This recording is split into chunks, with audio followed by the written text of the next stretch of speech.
Hey, folks. I know. It's you know, late.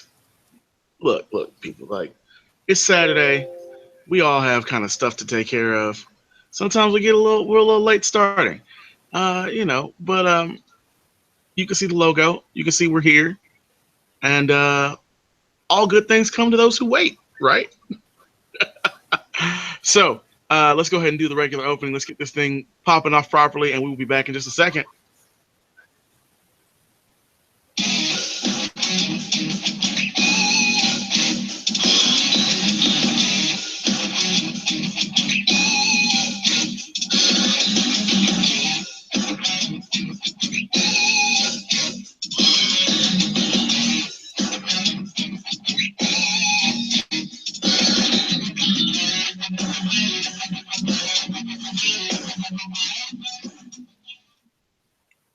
All right, folks. I am the Ruthless Wonder, not a Ruthless Wonder. You are listening to the Wrath of Ruthless, and you know, we we don't do this show with just my voice. We have a wonderful co-host. We want to go ahead and bring her in. Say hi to the wonderful people. Hi, wonderful people. Yes. How are you? Shout out to Brittany's fan club. They bother me throughout the week, asking for Oh, updates. God. Look, fellas, and you two ladies out there, um, you cannot execute DM slide. I know you want to. I can understand, but you're gonna have to come with better than Matt. How's Brittany doing? If I can recognize your lame pickup lines, she's gonna destroy you. So just Oh, my gosh. I did not know he was going to do this. I'm so sorry to anybody else. I did not know he was going to do this. I appreciate you all. If it were up to me, I would send you a ton of fruit baskets. oh, oh Yeah, Lord. that's like going to be my thing. I'm just sending fruit baskets everywhere. Like, Edible Arrangements is going to be sponsoring this podcast eventually, with you and your fruit baskets. I mean, That's not a bad idea. That's a really good idea. hey, nothing We'll says have to thank figure that you out. like pineapple covered in white chocolate. I mean, I'm just saying. I mean, you have a point there. That is a tasty, tasty option. So anyway, we wanted to, of course, thank all of you guys for listening. Thank all you new folks that have come on. Special shout out, of course, on that end of things to everyone over at Refugees of Spell, Children of the Toast, especially. You know, you guys have embraced us really since the return of this podcast, you know, back in January. And of course, the revitalization efforts at the beginning of June. You know, so I want to say thank you to all of them. And of course, especially the folks at the Midnight Chat Attack. Um, they have obviously been on multiple times, and you know, whenever we need something, whenever I want to talk through some things, I can always count on Anthony and Ganja, '90s Nick Diaz, of course the wonderful Allie and her eyebrows. Want to thank all you guys, like I said, for all the extra support. It's been great. But I want to, before we get into the usual show, I do want to do one quick important thing, and that is, of course, talk about my awesome big brother, Chris. Um, I'm not going to go, too deep into everything that's gone on with my brother here in the last few years, but he is currently waiting for a new heart transplant, um, and that takes him out of the ability to support his family, really be, available to his family on a consistent basis. And, um, he's my brother. Like, there's, we have a fairly, like, super close, because I don't get to see him nearly as often as I want to, but we always have had a good relationship between the two of us. And he has a lot of people that care about him far beyond even his supervillain little brother. But Spencer Wood went out and put together a GoFundMe to take care of a lot of the mounting medical bills and other just support stuff. You can see that GoFundMe over at GoFundMe.com/Thor's Warriors. Yes, he goes by Thor as his nickname. I go by Thanos. Kind of funny. That's our family for you. What can I say? Great sense of humor. Those Williams boys, we get together and things are awesome. But yeah, so unfortunately, the heart that he had been given back in 2012 started to go into rejection again, and he is waiting for a new heart that will match. And unfortunately, that's just taking longer than anyone suspected it would take. So please donate. If you can't donate, like, please just help with the signal boosting. And again, that link is GoFundMe.com/Thor's Warriors. Don't know what that was.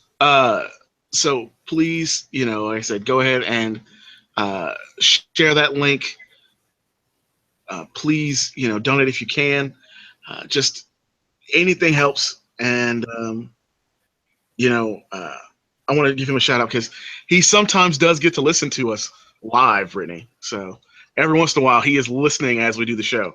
So I do want to give him just a quick shout out as well. Like I said, my brother's awesome. People look at him and look at me like, how are you related? Like, well, you see, he's the tall one who actually looks like my dad, him and my brother Anthony. I'm the short one who was adopted, so you can understand I don't look like my brother Chris, but I appreciate y'all, all the same. So that being said, I do want to get us into the show. But Chris, love you, bro, and I can't wait till you are better because we're gonna get you live on the show.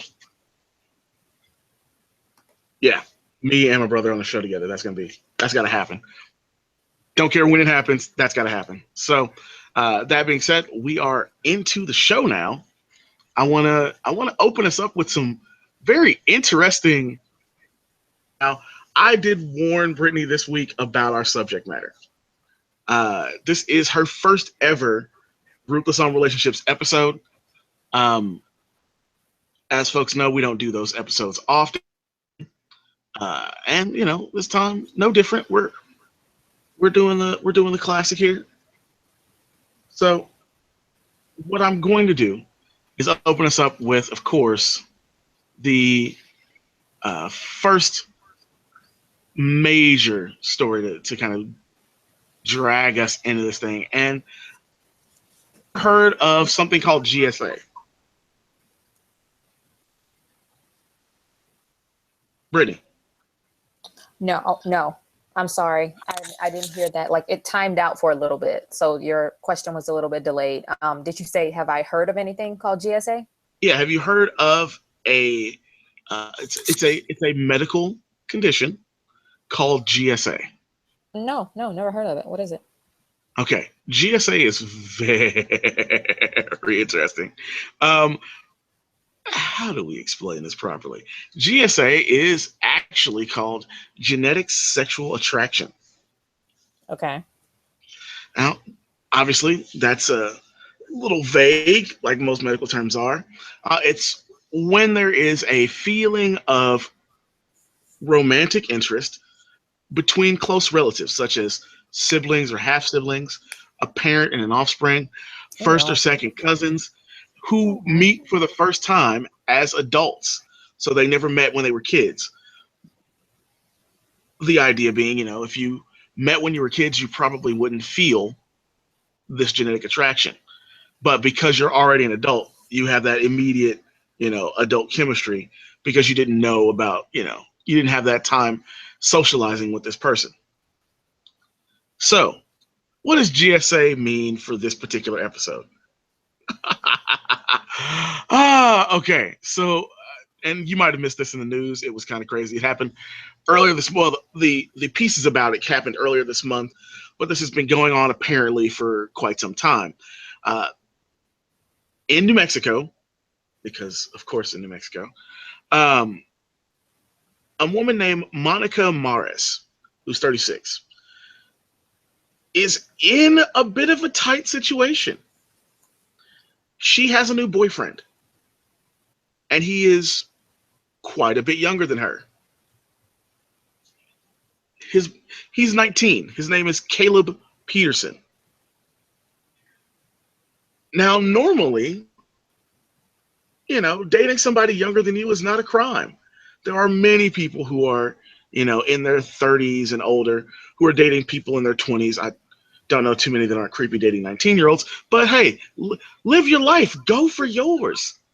In this particular case, though, we have a Caleb Peterson who's 19 and his girlfriend, Monica Morris, who's 36, facing up to 18 months in prison if found guilty at trial later this year in New Mexico. Now, why in the world would they be on trial for dating?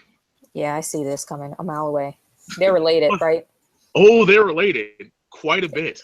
Mom and son? Yes. Yeah. Monica Morris is his mother. And apparently, according to them, this all happened when they attempted to reconnect years later after, of course, she gave him up for adoption at when she was 16, when she had him.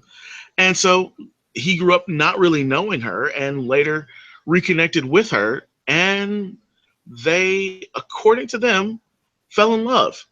Now, here's the thing. Not only this has some quote creepy undertones to it because incest is always creepy, but according to them, they don't have any plans to have children.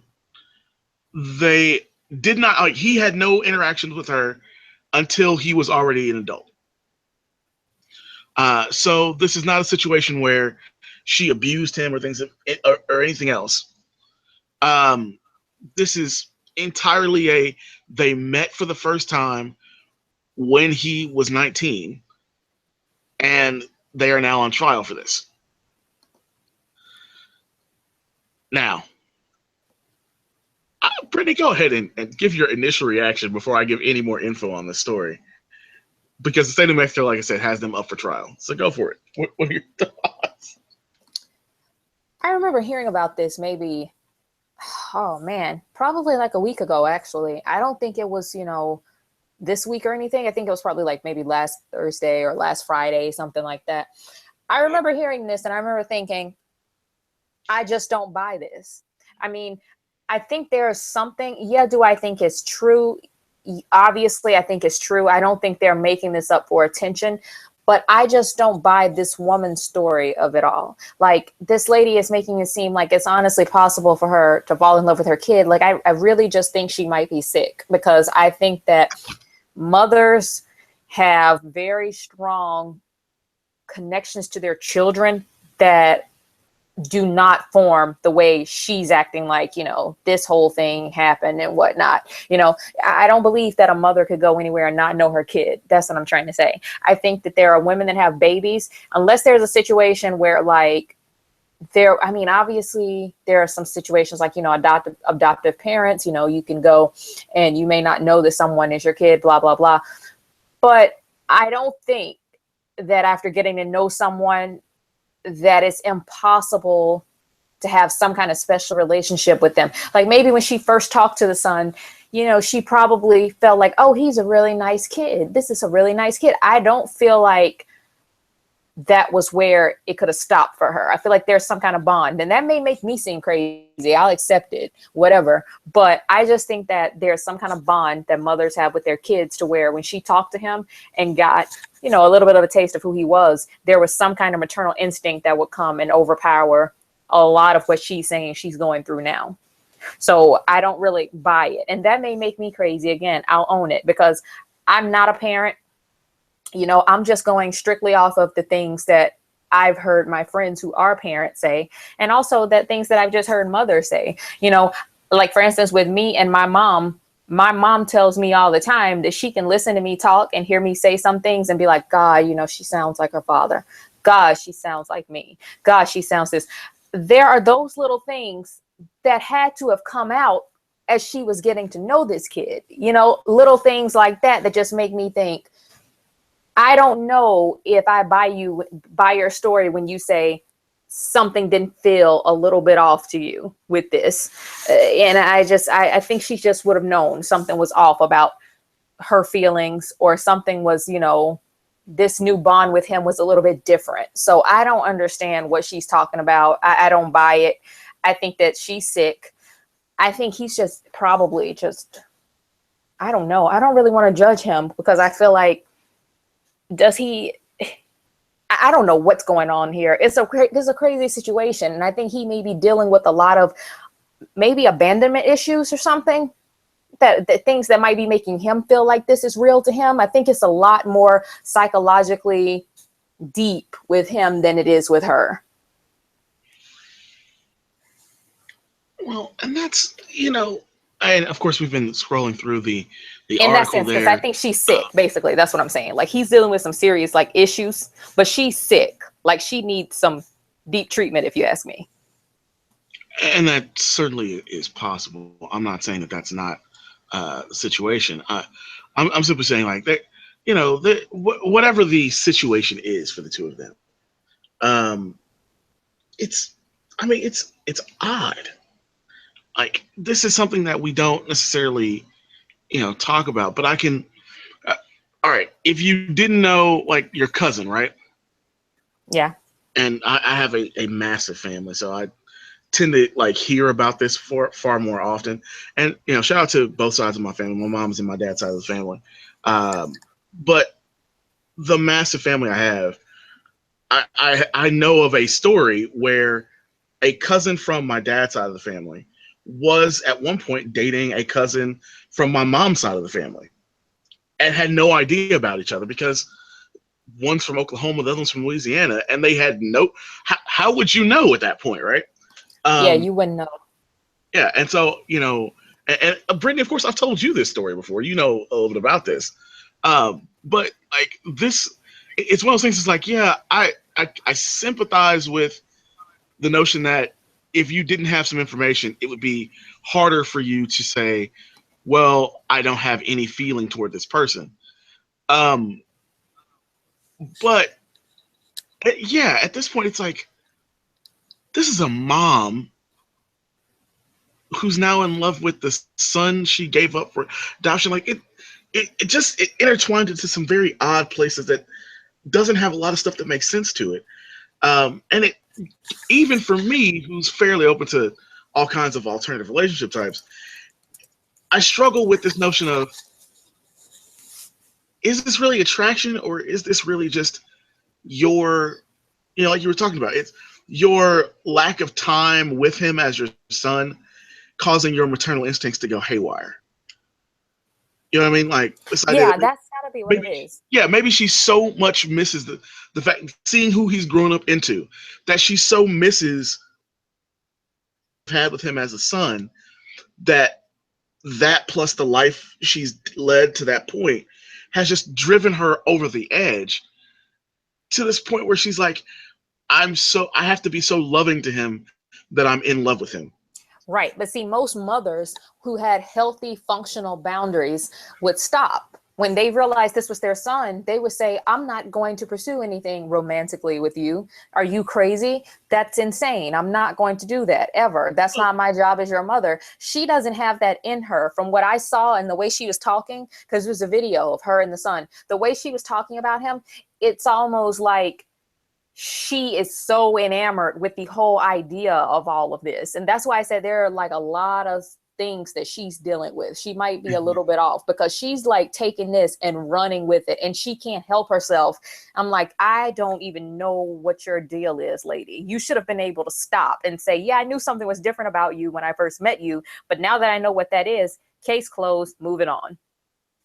Well, and going along with that, she's the one who brought this to him. Like, it was too like that. Like, there's so much wrong with the story. So I wanted to start there to kind of get people's minds in a place to talk about some very odd, I guess is the best way to go with it, situations. This particular situation is just our opening piece to talk about this week's, theme, which of course is alternative relationship types. Now, to kind of dial it down, really just kind of bring it back a little bit from the brink, I want to talk about something far, far less clearly objectionable, and something in a lot more people's wheelhouse. So, and of course, I want to give a quick shout out to why are we doing Princess so many Debbie. missed shout outs and stuff? No, a quick shout out to Princess Debbie, who, of course, has just immediately shared the link that is in my Facebook about my brother's GoFundMe and what you can do to help out with that. I just wanted to give her a quick shout out. Thanks for doing that. Keep signal boosting, folks. I appreciate it a ton, seriously. Normally we wouldn't have this many shout outs. Now, this second, it's kind of like when you're story. watching TV and you see the emergency test thing come, the prompt, the one that goes, that's what I was like. I was like, what is going on with all these freaking shout outs, yo? How many bills we got to pay? Well, I mean, I would give a shout out to your friends, but Oh my gosh, it's a joke. It's a joke. Move on. Next topic. It's a joke. Like just go. No, just go. She switched up real quick when I mentioned her friends because she knows exactly what I'm talking about. So this next story is a lot easier to deal with because this one I think is just interesting from a couple of angles, especially considering how they met. And when we get into the meatier section of the topic, I definitely wanted to address this particularly interesting thing here. Shout out to Chris Hines. I know he's talking about this wonderful topic with me a couple of times before, and so I'm sure he's going to hop in here at some moment to talk about this. So this is from earlier this year. This is from February of this year. Molina Williams, that's Molina Williams, and, well, what can we say? Greg, it's either Gior or Greg. I'm just going to, whichever works. Frederick Haas is a composer, and he is in a not open, but fairly well known about dominant submissive relationship with Molina Williams. They met over OkCupid, and he basically felt the need to open up about the types of relationships he wanted to be in, a feeling he had denied himself for so long, to her, and that's what brought them together as a couple. And I wanted to highlight this particular relationship because I thought it was very interesting. These people find each other fairly late in life. He's 62. They meet over OkCupid, and Molina Williams has fairly often done a lot of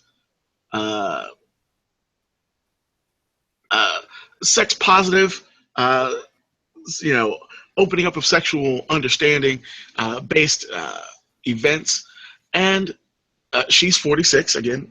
Now, clearly, 20 years is nothing at all.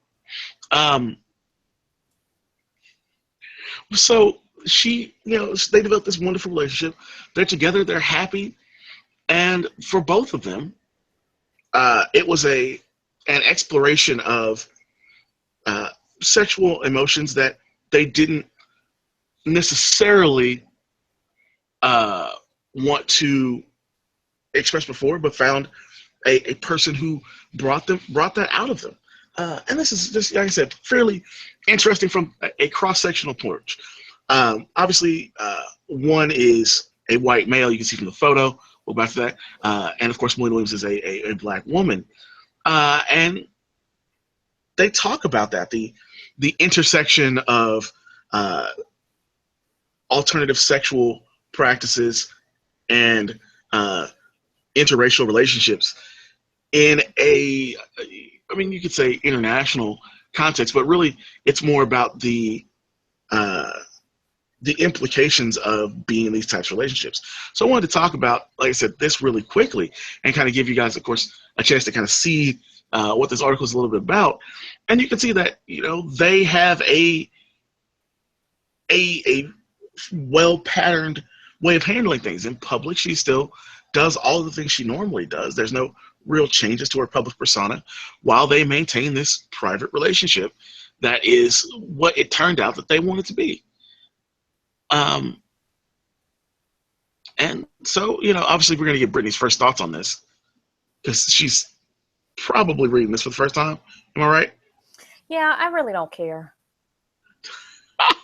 I'm going to be honest. I really don't care. I'm just so tired of people trying to make everything an issue. Like, if you've got a kink, you've got a kink. I mean, you're dating someone who is another race. You're interracially dating. Congratulations. Like, I really just don't care. I mean, nothing shocks me anymore because we've got this thing called the internet. I am so tired of everybody putting a spin on something new, trying to make me care. Like, why should I care about this? I mean, they could be two lovely people, but just tell me that. Why should I care about this? How is it going to change my life? What are they telling me that it's going to make me read this and go view the world differently? Just tell me what I need to care about. And then I'll tell you if I care. Now, people, I have to say, I am the happiest man on the planet right this second, because she said the point that I was going to give as the overall point to the show. Why do you care? I'm not caring more about why they want people to care. I'm caring more about why they are trying to force people to care. Like, why they care that people care. Like, everybody doesn't need to be noticed. Everybody doesn't need to be noticed. Well, I mean, why are they writing about it then? Like, what's going on here? If I recall correctly, the person for the New York Times got this piece because of, I want to say it was Mike, but it might have been Vice, had previously interviewed Haas, and he mentioned his relationship, and during the course of the interview, and that's why the New York Times eventually got around to doing this particular interview. They did not go out to the New York Times and be like, "Hey, let's talk about this." But basically, Haas had they had asked. I want to say, like I said, it's either Mike or Vice, and I can't remember which one. Had talked about Haas's music stuff, like on their music section, and he had mentioned, like, they were basically asking, like, who's he dating, what's his personal life like, those kind of fluff questions that go in any article. And that came up, and I guess the New York Times got a hold of it and wanted to say. I may be wrong on that, folks. Don't quote me on that. But like I said, I'm pretty sure that was how this came about in the first place. I just don't care. This is not. But anyway, I like this. This is just so ridiculous to me. Like, somebody's probably going to comment in a few minutes or something like, "Oh my gosh, Brittany is so pissed." Look, let me explain something to you people. I did this last week too. Brittany is not pissed. When Brittany is pissed, she yells, she's irate. You can't do anything to console her. Brittany has a very dry, sarcastic sense of humor. And you would probably be able to take me better if you were able to see me over, like face to face or on video. But right now, I assure you, I am not upset. But I genuinely mean this in all comedy and seriousness. Why is everyone in the year 2016 trying to make me care about their sex lives? Like, it really is annoying. It's the most annoying thing on the planet. And I mean, there is nothing that's happening here that were amazing. Let me tell you something the New York Times should write about. They should write about, whether or not this couple has decided to send 2 orphans, in Indonesia to college. I care about that. Like, that's cool. Do something with your money. A lot of people don't do enough with their money. Do something with it. That's awesome. But your sex life, 2 consenting adults, and not just 2 consenting adults. We're talking about 2 mature adults. I mean, I'm breaking all kind of boundaries, in my opinion, just from reading this article. This doesn't even make any sense to me. So I'm like, what? And it's so funny to me because my great-grandmother, when she was alive, she used to, I had the opportunity to meet my great-grandmother, people. Cool fact about me. But she used to always say people talk too much. Like everybody's talking too much and they tell you too many things. And, you know, I thought, okay, she's probably just being old fashioned. She probably doesn't understand a whole lot of stuff that's going on. And maybe she comes from a time and a place where sharing these types of things, that was just taboo, right? Nah, I'm starting to see what she meant now. People just talk too much. There is no line anymore. Like, can you imagine if they do this kind of article? What would it be like to go out to dinner with the person who wrote this, you know, New York Times article? Like, do you know the kind of stuff they would probably talk about? Yeah. Like, I'm pretty sure phlegm would not be off the table. I'm just going to put that out there. Like, I just don't understand it. I don't understand why everybody has a need to talk about every single thing. It's just ridiculous. Like, just stop it. You know, they might tell you about a fungus they got on their toe, or, you know, something like this. Like, I mean, and I'm not saying this about, I don't know who wrote this article. I'm not joking about the author of the article with the toe and all that stuff. I'm just saying, like, people that talk and overshare, they have absolutely no boundaries. Like, none. And we need boundaries. Boundaries need to come back in style. You know what? The New York Times should write a piece about me, how I'm 29 years old, and I think boundaries need to come back in style.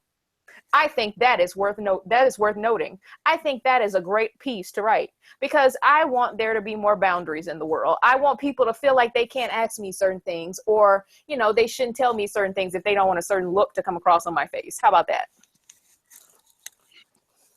I mean, there you have it, folks. She does not give a shit. Not one. And it's like, one. If shits came in coupon books, I would have none left to give. For all you literal visual people out there, I have none. It's great. So I can obviously skip a final section to this particular episode where we go back and explain the whole why we don't give a fuck mode about outside people's relationships. I do, however, want to get to one more interesting thing, since you particularly talked about like why people seem to want you to approve of their sex life. And I don't get it. Who cares what I think? If I'm not having sex with you, why do you care what I think? Well, exactly. And of course, that brings us to a piece from last year. Ever been to Montana?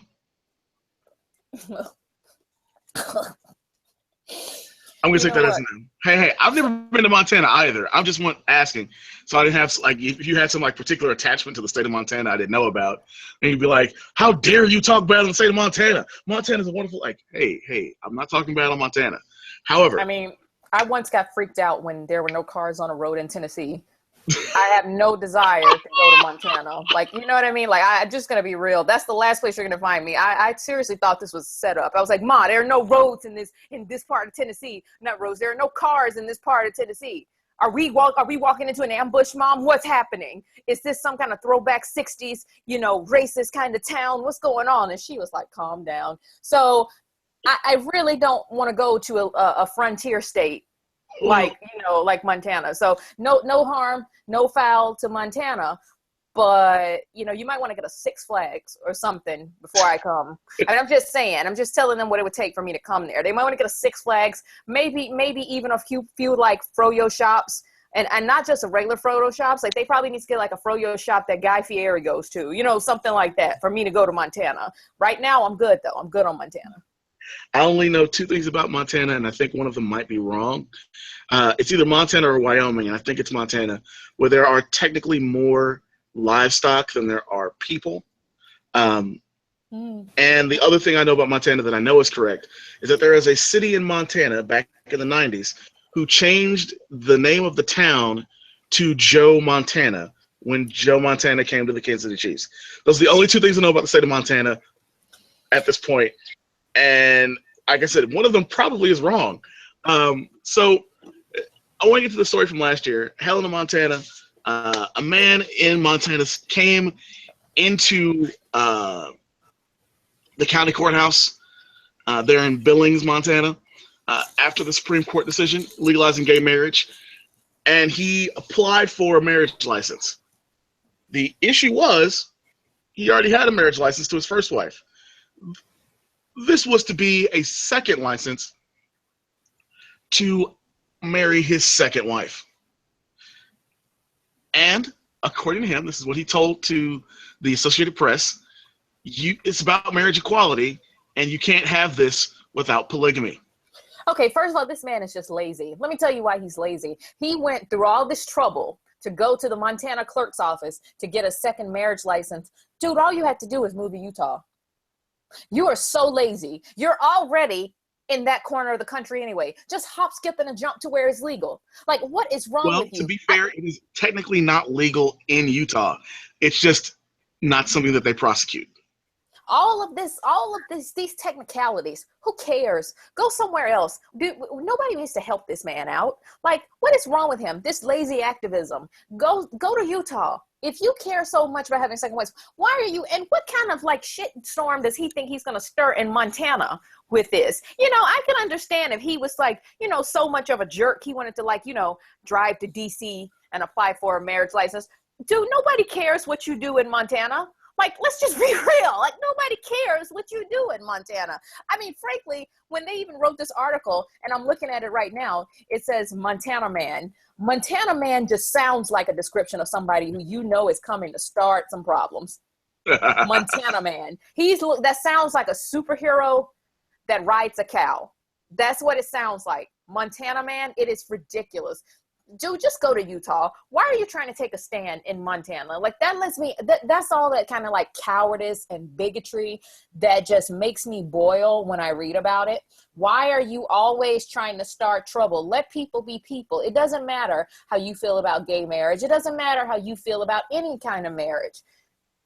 It just live your life and stop trying to stir the pot so much. Like, I want to know what he thought was going to happen with this. I'm sure he doesn't think that he's the first like bigamist to go and pull this, right? He's probably not. I will say though that I think the reason he did it in Montana was so that he wouldn't get the license and could sue. Obviously, this is the original article. There is not a like follow-up piece that I could find, so I have no idea what's going to be happening next. But officially, bigamy is still illegal in the U.S. You know, the ACLU didn't this article say that whether they got involved or not? They may have since then, but I feel like it was one of those. Well, I have a business here, you know, I want to do this here so that I'm a test case kind of thing. Like it's not just, honestly, it's that fame hunting that you and I always talk about. It's not just about the principle of the matter. It's also about getting the the notoriety. Which, I mean, to be fair, he's from Montana. Like, he needs some notoriety. You know. No, I think that if you're from Montana and you choose to stay in Montana, just live in obscurity, man. Like, you know nothing's going to come to Montana. You don't have a Six Flags, okay? Like, nothing's going to come to Montana. So if you want to stay in Montana, act accordingly. It all goes down to those two words quoted in one of the greatest movies of our time, The Departed. Jack Nicholson says, act accordingly. You know, he walks up to the guy in the bar and he's like, hey, you know, how's your mother?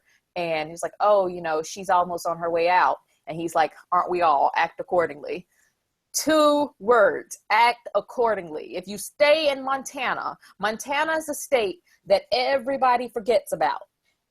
Just act accordingly. Don't cause a fuss.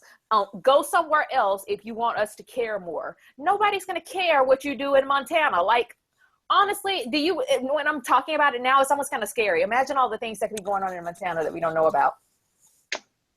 Yeah. Exactly. So what's going on with this man? Like, why? And honestly, what is his thing? How many people? I doubt this man even knows any gay people. You see what I mean? Like, I'm not saying that because I'm saying gay people aren't in Montana, obviously. I'm just saying I bet his world is so small, he doesn't know any gay people. He just doesn't like the idea of it. And that's kind of what bothers me with these bigots, too. They go and they get pissed off about just the idea that something is going on in the world that they've never even seen in real life. You know, they get pissed about stuff like Glee. And what I'm like, are you serious right now? You're pissed about a TV show? Meanwhile, they watch gay porn. Yeah. You know, like it doesn't make any sense. So I just can't deal with the bigots, and they do stupid stuff like this. I mean, this is why I'm not like a clerk anywhere, because I would probably just laugh at people all day. I'd probably be like, you know what, you're so stupid. I'm just waiting here to get my lunch. Like, you are so stupid. Oh, and folks, that wasn't a non sequitur. They have done the studies on this. The states that have the most anti-gay propaganda being put out consistently in this country, the states that have the most bigoted views amongst their populaces, are the states that watch the most gay pornography. And it's true internationally as well. The biggest porn search for in Iran and Saudi Arabia is gay porn. Well, it would make sense. I mean, you know, people, if you come from a place that's very small-minded, or you come from a place that's very conservative, however you want to phrase it, it seems like, you know, you might have a thing against the people that you have the biggest thing against because it's personal. You know, that seems like psychologically sound to me. Because you don't want to admit that you have these kinds of feelings yourself. Yeah, so you target people who are basically what you say, quote unquote, isn't right.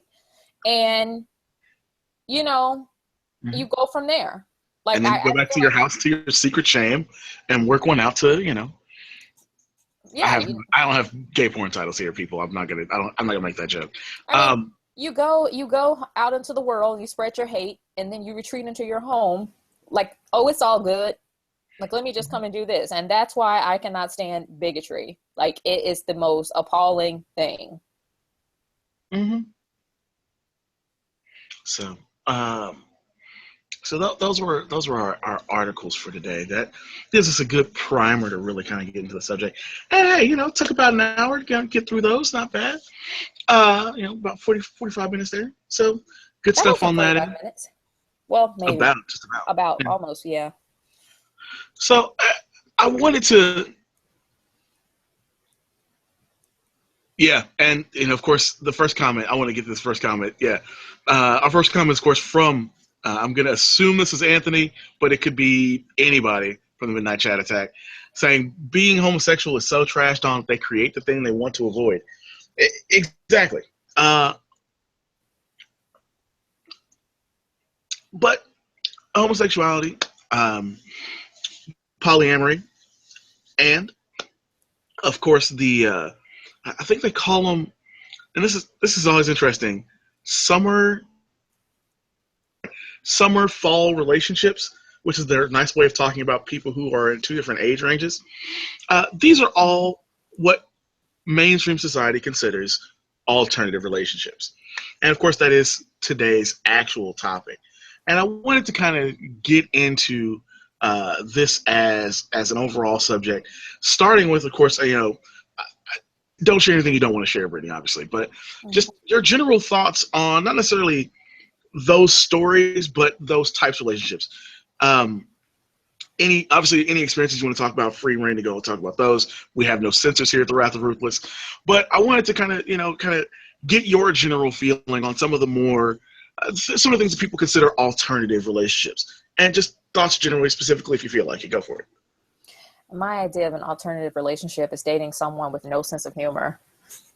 So I don't really know how far I can take this discussion.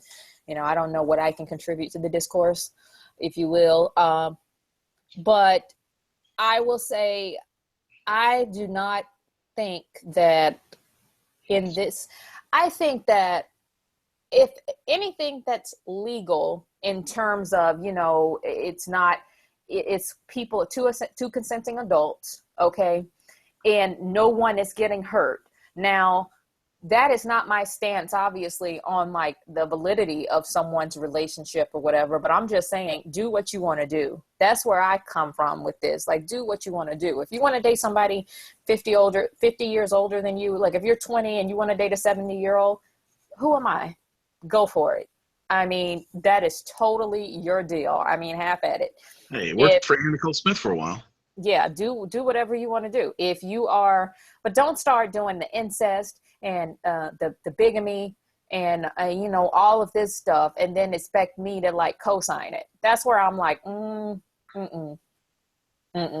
because because it's just it blurs and it muddies so many things to me. Like it's very hard to even think about how relationships are all about balance, right? In those types of relationships, there is no balance. That's what bothers me also, aside from the, the obvious, is there's no balance. How do you honestly say if you value someone's feelings, it's okay for you to have a second wife or a second husband?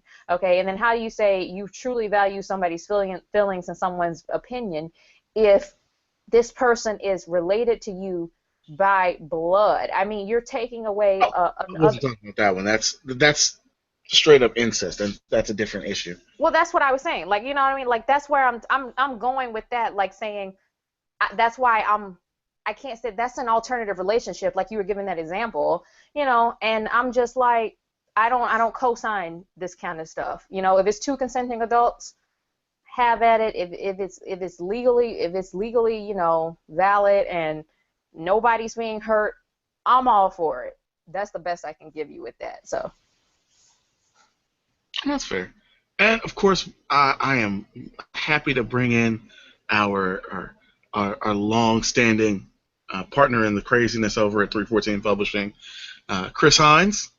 Welcome back to the show, sir. Hello. So we're talking about alternative relationships here. We just dealt with the mother-son relationship that came out a few weeks ago. Of course, the Montana man who wanted the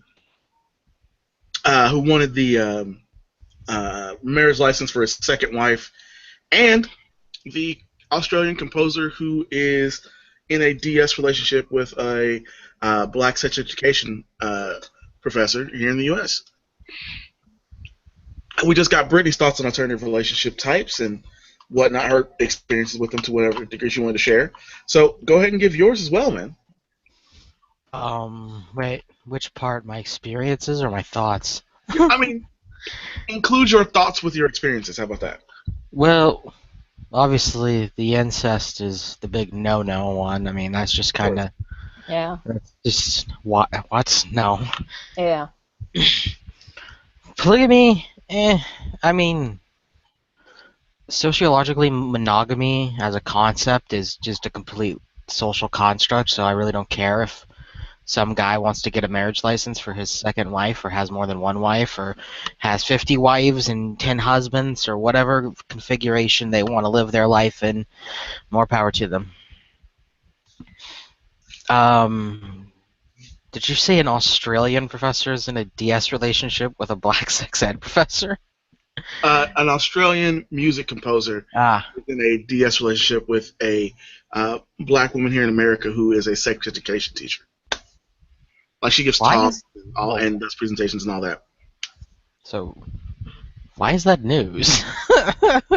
That's exactly what Brittany said earlier. Like she was like, "Why are people talking? Like, why did they write an article about this?" Exactly. I hate it. It's like everybody just wants attention now, Chris. Okay, everybody just wants attention. People are we're getting to the point where I just told Matt that you go out to dinner with someone and they're going to talk to you about phlegm and then make you feel like a jerk if you don't want to hear about it, because everybody wants to talk about everything that just doesn't need to be talked about.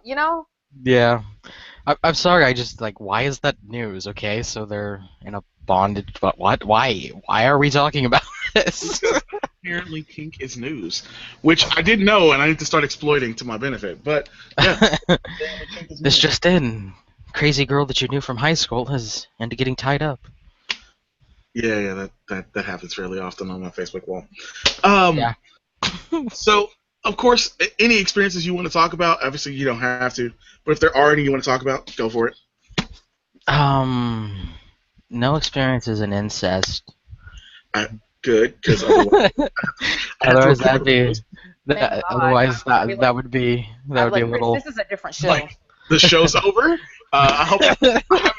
Chris, why don't you come have a seat over here? My name's Chris Hansen. Nice to meet you. Exactly.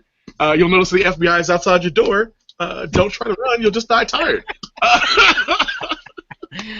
Oh God. Yeah, I mean, I've been in a relationship with more than one person. I'm actually currently in a relationship with more than one person, but Chris, do they know this? yes, it was their Oh, okay. idea. Well, this is my type of scandal. You know, I love a good scandal. When all parties are, I'm sorry, I do. When all parties are onto the agenda and it's something that's like totally contrary, but it's like it's nothing like the stuff we were touching before, like incest, bigamy, all of that. I totally love it. I'm here for it. Like, it basically went like this. I was with the one girl for years and years and years, and then she was like, "So I've got this friend." And so yeah, that Well, started a whole thing. yeah, you know, I mean, that's one I haven't really, and this is coming from someone I've met many people who are polyamorous before, and the one thing I always thought was interesting, excuse me, the only thing I always thought was interesting about polyamory was that they would all say one thing happened usually that would complicate the relationship, and it was usually somebody would catch more feelings for someone, and it would be like, okay, now we have to sort this out, and now we have to sit down and talk about it. And I'm like, okay, you know what, that takes a new level of dedication that I really don't have. That's why I've been single for a minute now. I'm like, look, if I've got to talk to you and we've got to draw out a new game plan every couple of minutes, I'm feeling something new, that's a little different. But that's clearly not what you have going on, so kudos to you. There are funny memes on the internet about that kind of thing happening. One's like, I caught my girlfriend cheating with another guy. Now I gotta call her husband and tell her our bitch is out of control. See? Now, But see, that's the kind of scandal I like. I don't want it in my life, but I like it. yeah, but basically, she got inspired by a mutual friend of ours who, his girlfriend one day decided she wanted to spread the love, I guess, and ever since then, they've just been collecting more and more people into their relationship, and they all live in this giant house together. And the last time I talked to them, there was like 12 people involved in that relationship now. 12 people? Yeah, one guy. What? That's not even like, at that point, it's not a relationship. Let's just call it what it is. 12 people is just a cult. That's No, not even that's they a call it cult, Chris. It's a cult. There is one man, and there are like, no, that's a cult. That's a cult. It's what it is. It's like they actually had there was actually a storyline on like Orange is the New Black that was like that. You know, the man had all these women believing that, you know, he was some kind of godsend and he was marrying them all and in a relationship with them all. Like, this is ridiculous. Hang on. Except that's not at all what's happening in his relationship. He's not doing any of it. It's his one girlfriend, Maria. Like, he has no status or say in the relationship. So wait, so she goes out and brings other people into the relationship? Yes, she goes out and finds girls that she's interested in and brings them into the relationship, and somehow she manages to always get exactly what she's looking for. Like, one time she had mentioned she wanted twins, and she managed to find a set of twins that was down for it. You know what? I have heard it all. Everybody refers to it as Maria's harem because Maria was his girlfriend and she started this. You know, I think maybe. And he's basically a glorified, like, sex toy at this point. I think that this is some kind of, this might be like Netflix special worthy. They even have they have a white British writing that story. They have a whiteboard chart. Yeah, they have a whiteboard chart that says who is with who on what day, like who gets to sleep with who. There's a chart. Yes, there's a chart. We are making this movie like right hold now. up. This is a very, very detailed operation. Yeah, okay? the girls made a whiteboard chart to decide who gets to sleep with him on what days. Okay, I think you know what? I want to meet Maria. I think other than Maria. that, Well, no, I really don't want to meet Maria. I don't want her recruiting me into whatever kind of. Let me just take that back. I don't want to meet her. I want to meet. Wait a second. You know, I'm just saying. I don't know what kind of magic Maria has over here, but like, you know, I want to send Matt to meet Maria, you know, to like with the list of questions, like, you know, kind of like a kid turning in homework or a note from his mom. Like, I want to send Matt with the list of questions to Maria because this is actually the funniest thing I've heard in a long time. I think that when I hear stories like this, I'm always wondering, how it starts. Like we have a general idea. You kind of just explained it, Chris. You kind of said what happened, but I want to know like what events actually transpired, because the guy, I'm sure, was just like, huh? Yeah, he hides. Like we would be talking on Skype, and he's like, we're like, why does that sound so weird? He's like, I'm hiding behind the dryer because they're looking for me. So, oh my gosh, see, you know what? This people are commenting and they're saying stuff like, she could add you to the harem, Brittany. No, okay. Brittany's very selfish. Brittany doesn't even like sharing French fries with people, okay? There is no way you're gonna tell me I'm gonna share a whole person. Like, But no, that's where I tap yeah. out. And then a Yeah. sign out, like, I mean, really, like a sign up board, like that is Yeah. that is the craziest thing. Where do they keep the sign up board? They have a whiteboard chart. They have a literal whiteboard in their living room with the schedule. Wow. So that's And clearly a place they can't entertain. they're all doctors and stuff. Like they all make good money too. Yeah, I was about to say this has to. We have to write this as like a movie now. Like this He- has to happen. Yeah, but He see, does you know not what? have a job because they want to keep him at the house 24/7.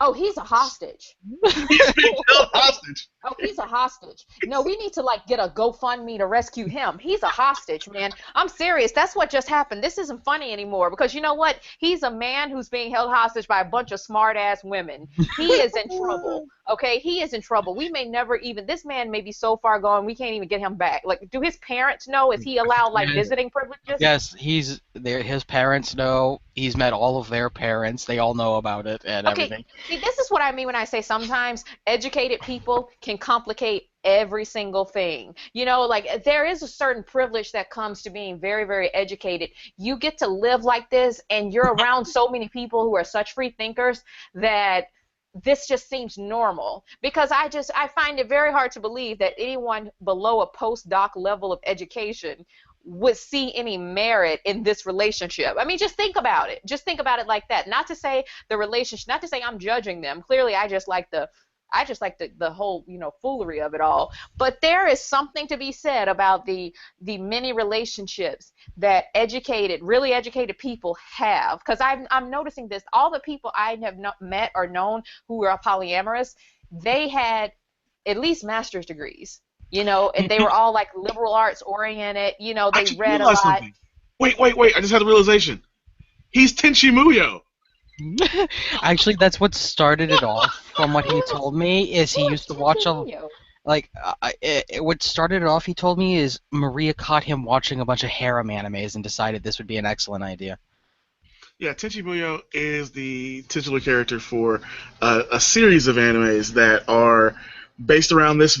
Like, it doesn't go as far as the actual sex acts, but like harem-based anime that are kind of combination slice of life and action. It gets weird at certain points. I have no idea how to fully explain the Tenchi Muyo verse.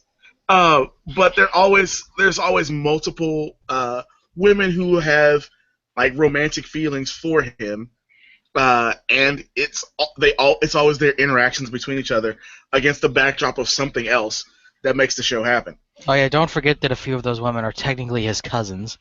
Yeah, there's that. Yeah, there's that too. And all of this craziness was going on, and can you imagine that at some point in society, the most scandalous thing was Flavor of Love?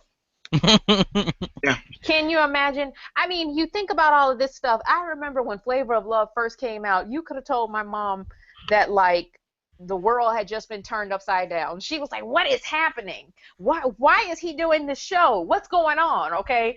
Now, imagine this. Look at, you've got a hostage situation with Maria, and, you've got, like, it's funny. Maria actually, maybe there's something wrong with the name Maria. Maybe a lot of women named Maria are crazy.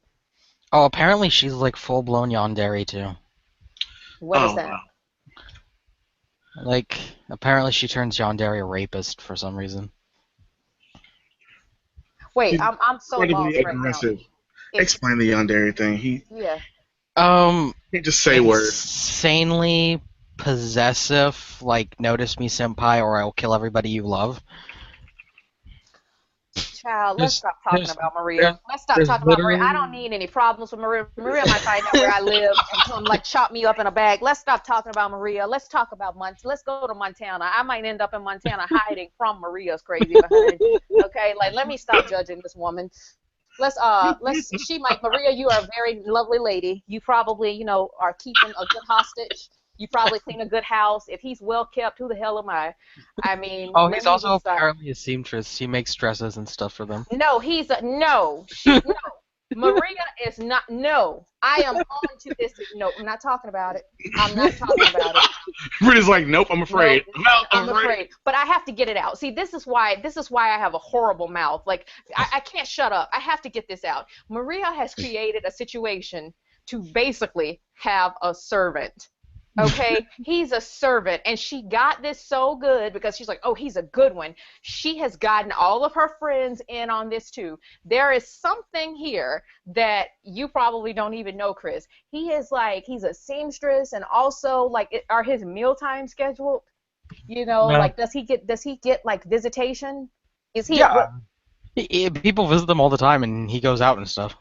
Oh my gosh! Like, does he And have they to go to anime conventions and stuff like that.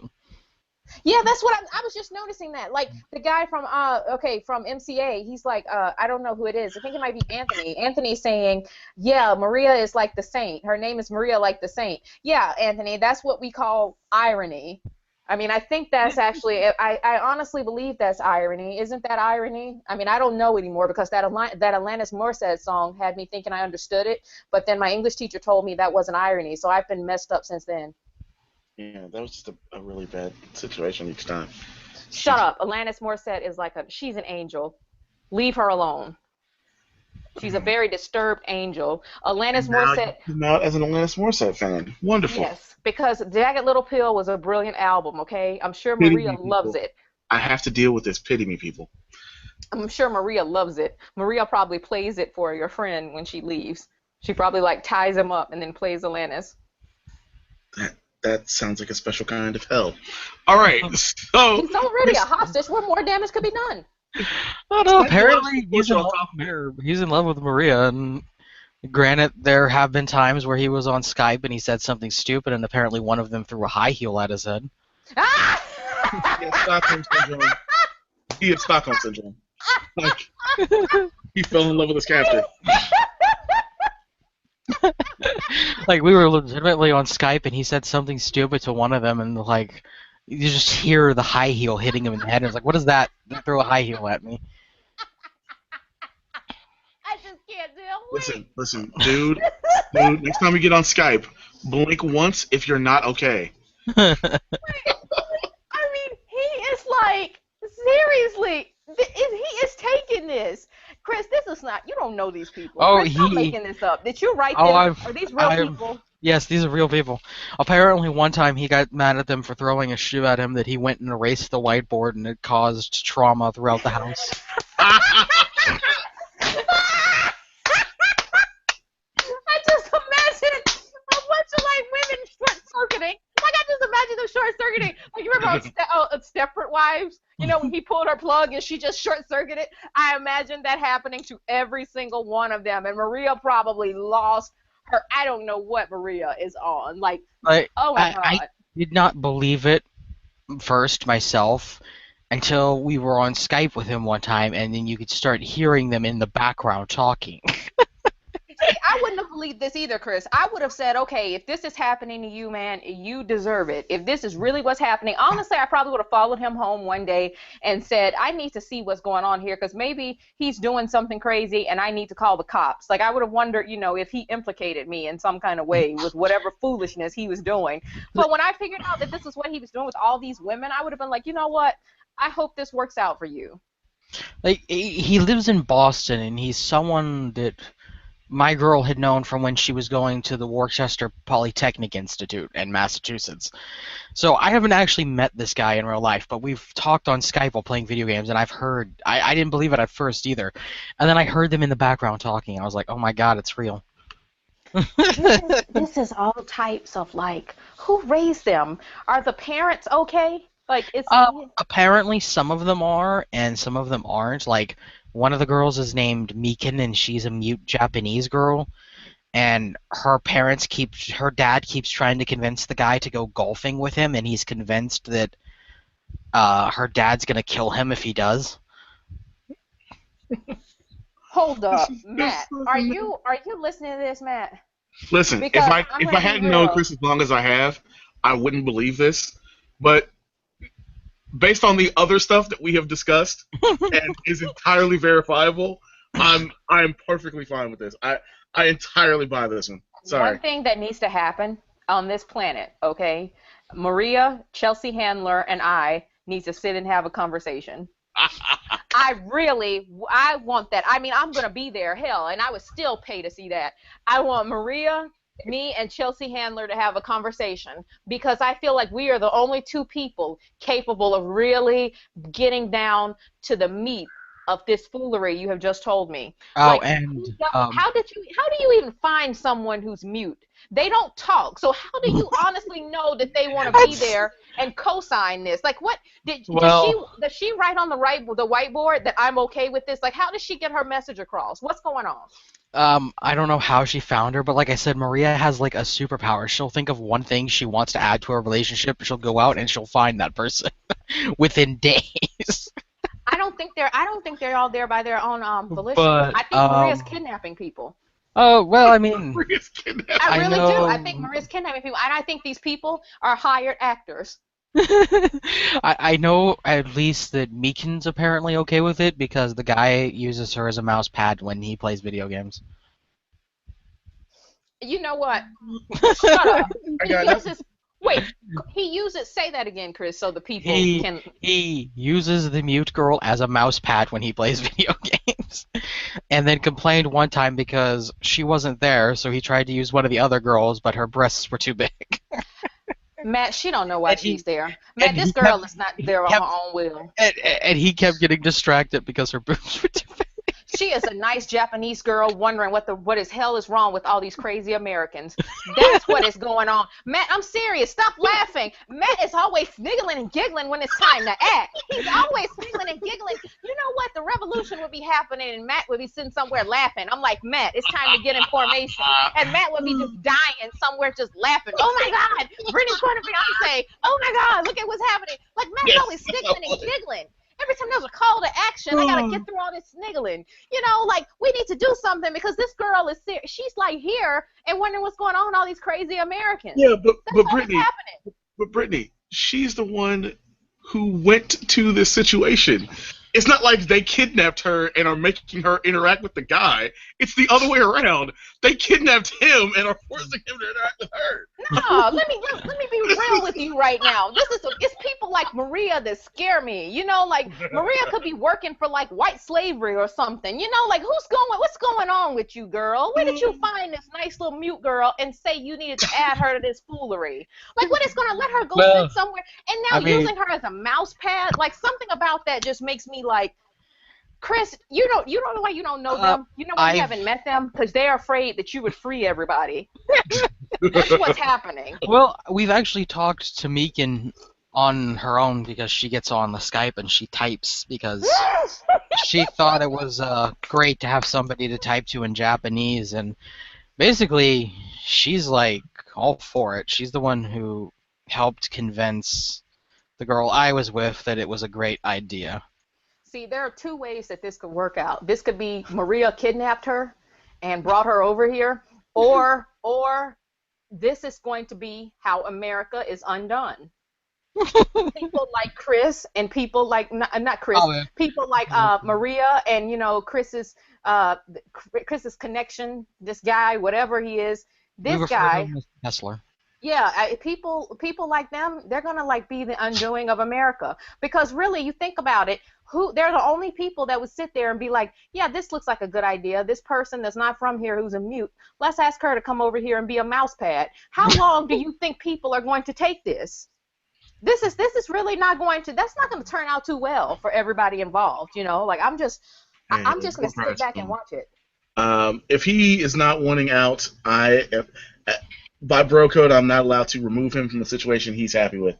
So Oh, screw that, Matt. You want to just sit there and just laugh at all the situations. Again, that's why you don't want to do anything. You just want to sit there and just laugh at it. Matt is never good for a call to action. I could call Matt and say, I am going to be kidnapped, okay? Matt, it has been revealed to me at 3 p.m. today. I'm going to be kidnapped. Please do everything you can to stop it. Matt would laugh. No, he would laugh all the way up until 2:58. Okay, type a message to somebody on Facebook telling them about how I predicted my own kidnapping, and at 3 o'clock text me, you good? That's what would happen. Matt is not good in a crisis at all. Okay, at all. It's not because he doesn't want to be. It's just something about him loves suffering like this. Who else would you hear? If I told my mom right now, Mom, you know what? Matt's friend Chris, he knows a girl that's, you know, she doesn't talk, she's mute, and she's being used as a mouse pad. My mom would be like, Brittany, shut the hell up and don't ever tell me anything like that again. Don't ever say anything like that again. That is so sick. Where is this going on? Call the police right now. Matt, meanwhile, though, I want updates. Matt's loving it. Hell yeah. Matt's loving it. Hilarious.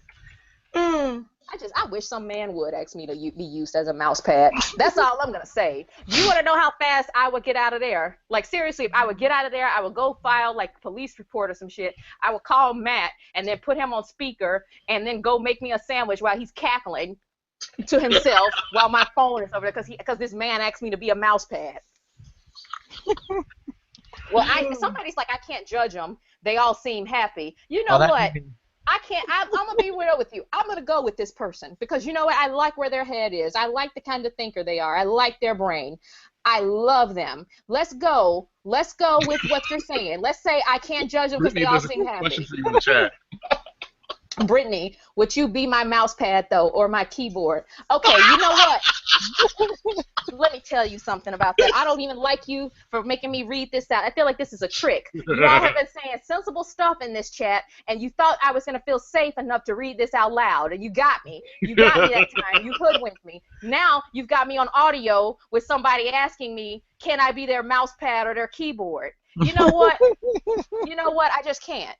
I really can't. You know, I'm so glad this law degree qualified me to do stuff like be a mouse pad and a keyboard.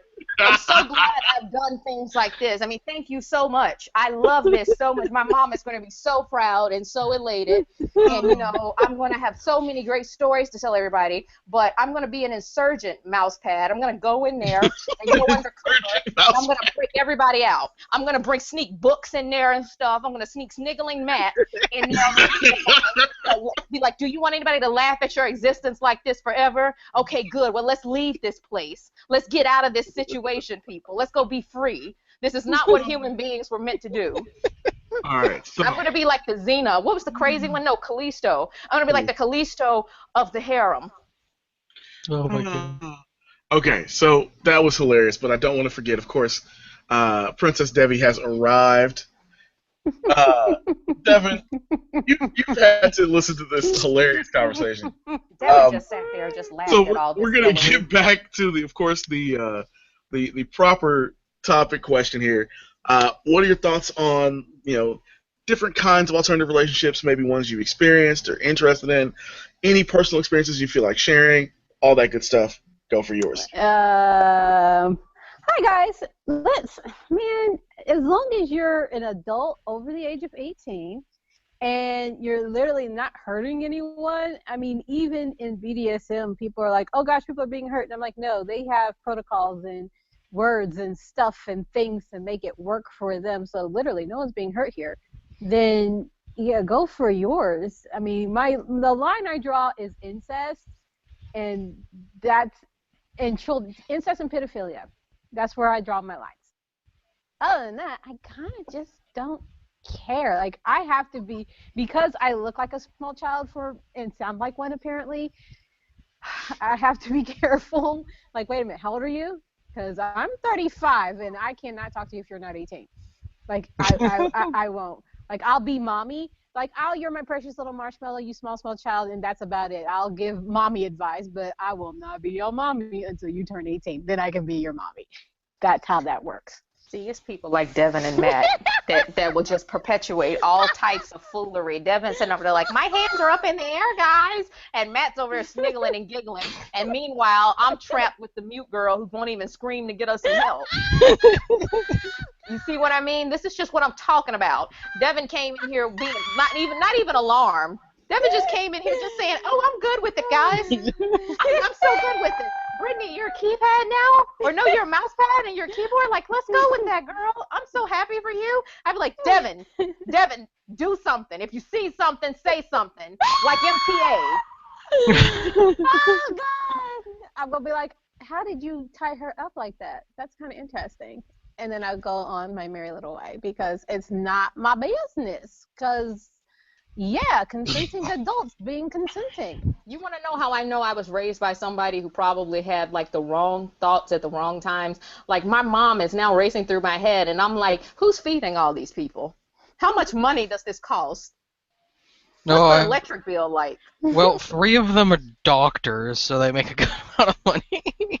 But still. And they all work at the same hospital. Oh, God. This is my situation God. Hey, he is for real trapped. Shonda Rhimes, you missed your story, girl. Shonda, you missed your story.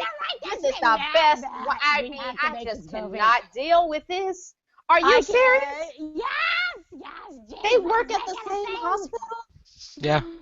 At least 3 of them work at the same hospital. In Boston. Okay, now, this is So what they I'm had to trying to... deal with the Boston Marathon bombing victims.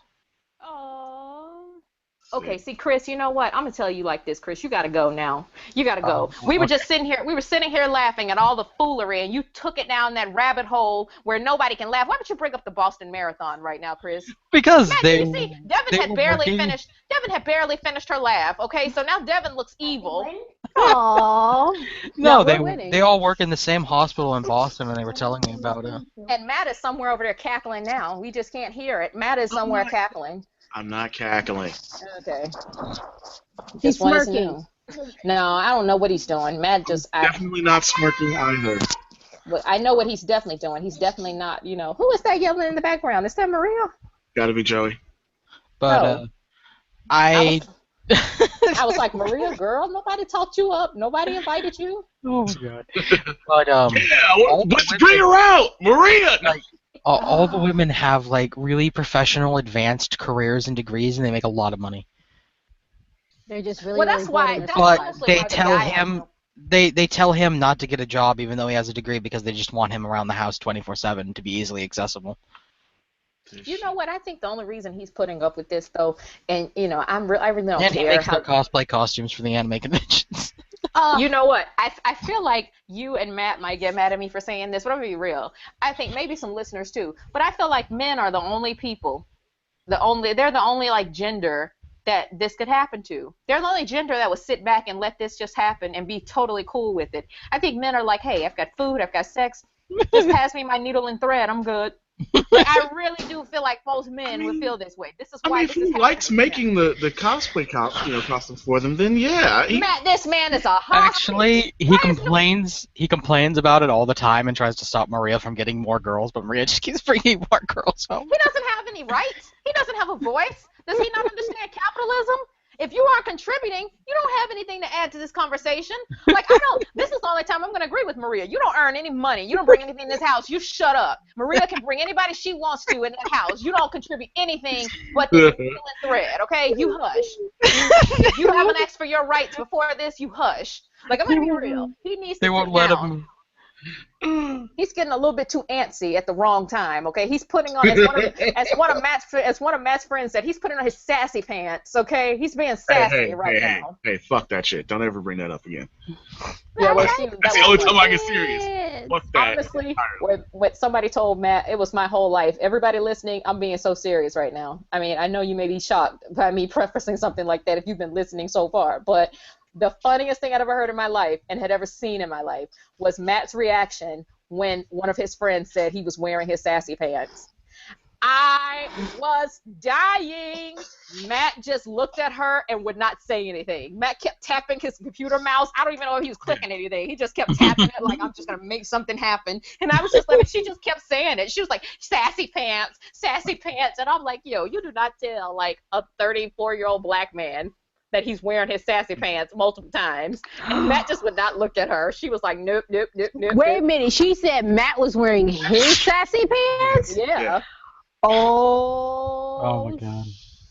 Exactly, Devin. And so she kept saying it, and I was trying not to laugh, and I'm like, yo, I can't unhear this, okay? Like, I just started laughing immediately, and she wouldn't stop, and I wanted to tell her, look, Matt is 2 seconds away from telling you where to go and how to get there, okay? Dude, you about to get obliterated. That was my final miracle. The supervillain has become a saint. She really just, I don't know if Matt could even like process what was happening, because it just happened so quickly, and it just escalated, and I think she thought she was being funny, because I was like making jokes about Matt, and Matt was laughing, and then as soon as she said sassy pants, Matt was like, nope, I'm out. Yeah, sassy pants, everybody. Yeah. She said sassy pants. And it was very much like, and then she prefaced the next statement with, that's what I tell my nephew when he's angry. No, she said her niece. Her niece. Yeah, her niece. I'm like, what? You told a grown man something you tell a toddler? And you thought this was okay? I mean, what next? Is she going to ask Matt if he wants nap time? I mean, I don't know, because she's not really Maria. She didn't really care about Matt's well-being like that. She didn't care if Matt was well-rested or anything, or if he had any breaks, or, if he had any, vittles or whatever. She just wanted to, keep going and just making the whole situation even more awkward. Somebody said that she snapped her fingers and rolled her neck, too. Oh, yeah. Well, that would have really, I would have started the story with that, honestly. If that had happened, I would have been like, yeah, she snapped her fingers and rolled her neck, and she said sassy pants, and then I was on the floor. That's how the story had gone if she had snapped her fingers.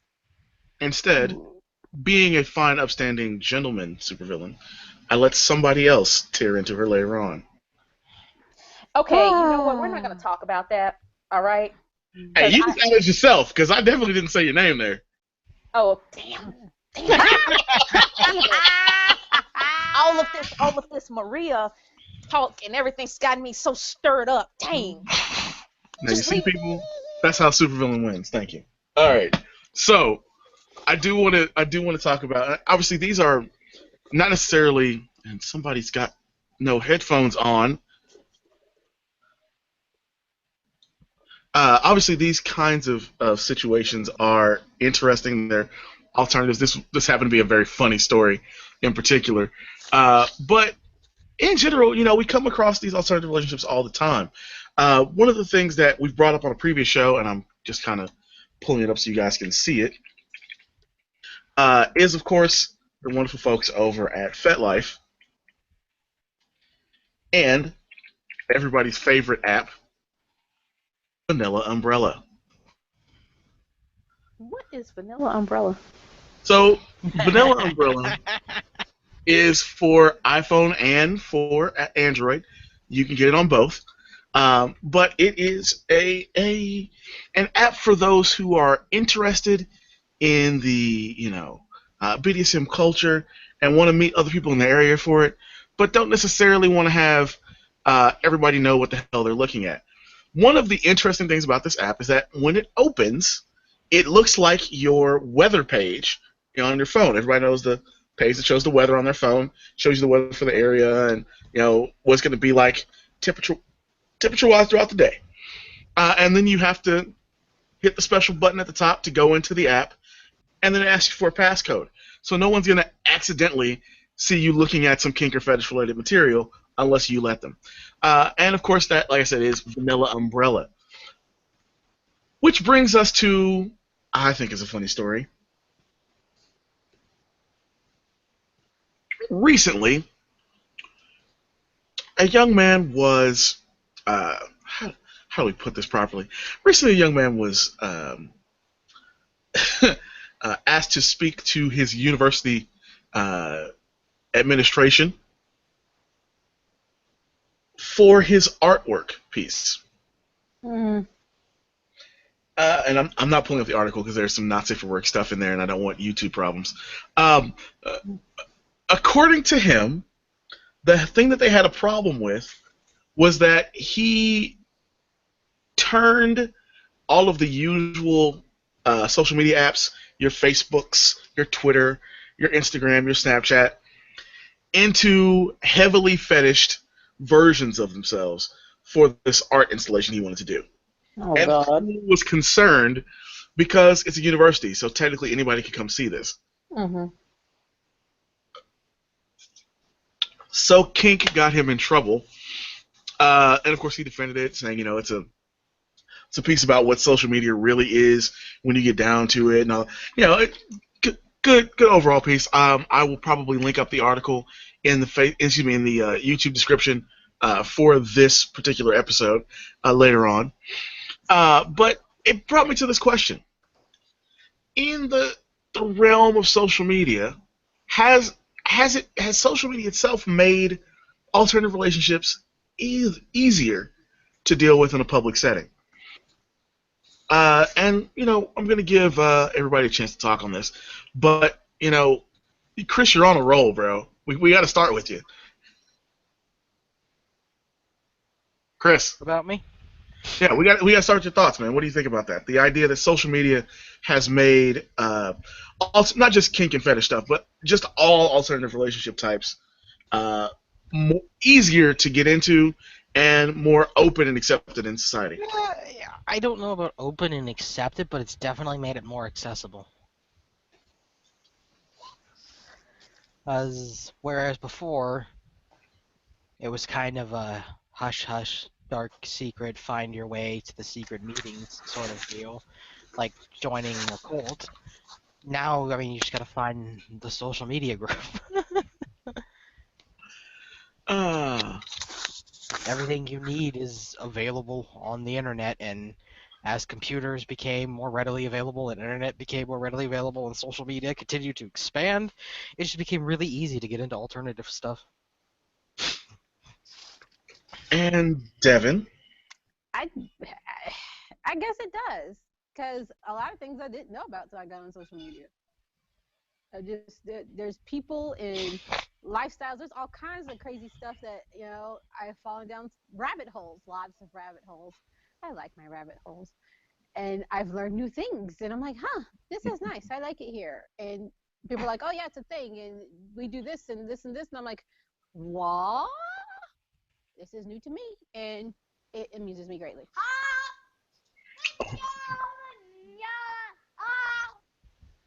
On Tuesdays, they were pink handcuffs. So, Brittany, your thoughts? Well, I wouldn't be me. I wouldn't be me if I didn't point this out. There's way too much bondage and captivity in this conversation for this brown girl's soul. Okay? Like, I'm sorry. There's way too much going on here. I mean, Maria's got a whole hostage situation. You've got Vanilla Umbrella and, Strawberry Passion, whatever the hell everything is now. I don't know. There's way too much stuff going on for me, really. I feel like how some 80-year-olds must feel when they talk to the Miley Cyrus generation. There's just a lot. I'm trying to process so many things. But I will say this. I think social media has made everything easier for everyone, and that is a good thing and also a bad thing. You feel a little bit less alone in the world if that's what you're into, but also, you do kind of have people like the, notorious Maria who are out here recruiting for craziness. So, I mean, yeah, that's all I have to say about it. That's the extent of everything for me. Sorry, I just saw a hilarious comment in the chat there. Maria plus vanilla ice cream equal heaven. Yeah, that's that damn Anthony. Anthony's been on a roll today. I don't know what's wrong. Anthony, you are in very rare form, sir, okay? You do not get a fruit basket today. You have been pulling so many stunts in this chat. I mean, you have not taken a breather. I'm afraid to send you some white chocolate pineapples because you don't need sugar today. You're in rare form, sir. We need to lock your keyboard for a second. Oh, wait, don't lock the keyboard because that's the job you offered me. Never mind. Don't put me in any more captivity, Anthony, okay? Like, don't do anything. Just let the keyboard be free. I'll let Anthony be great then. Let Anthony be great. How about that? Let Anthony be great. All right. No, and obviously, I have ducked and dodged most of these answers myself because I don't think people need to rehear stuff that I've talked about before on the show. But these are not the only alternatives that are out there. I have met, I'd say at this point, probably about 6 people who consider themselves asexual. To one degree or another, they either don't have any sexual attractions whatsoever and don't have sex at all, or they do it because their partner is interested in it. And yeah, some of them are in relationships.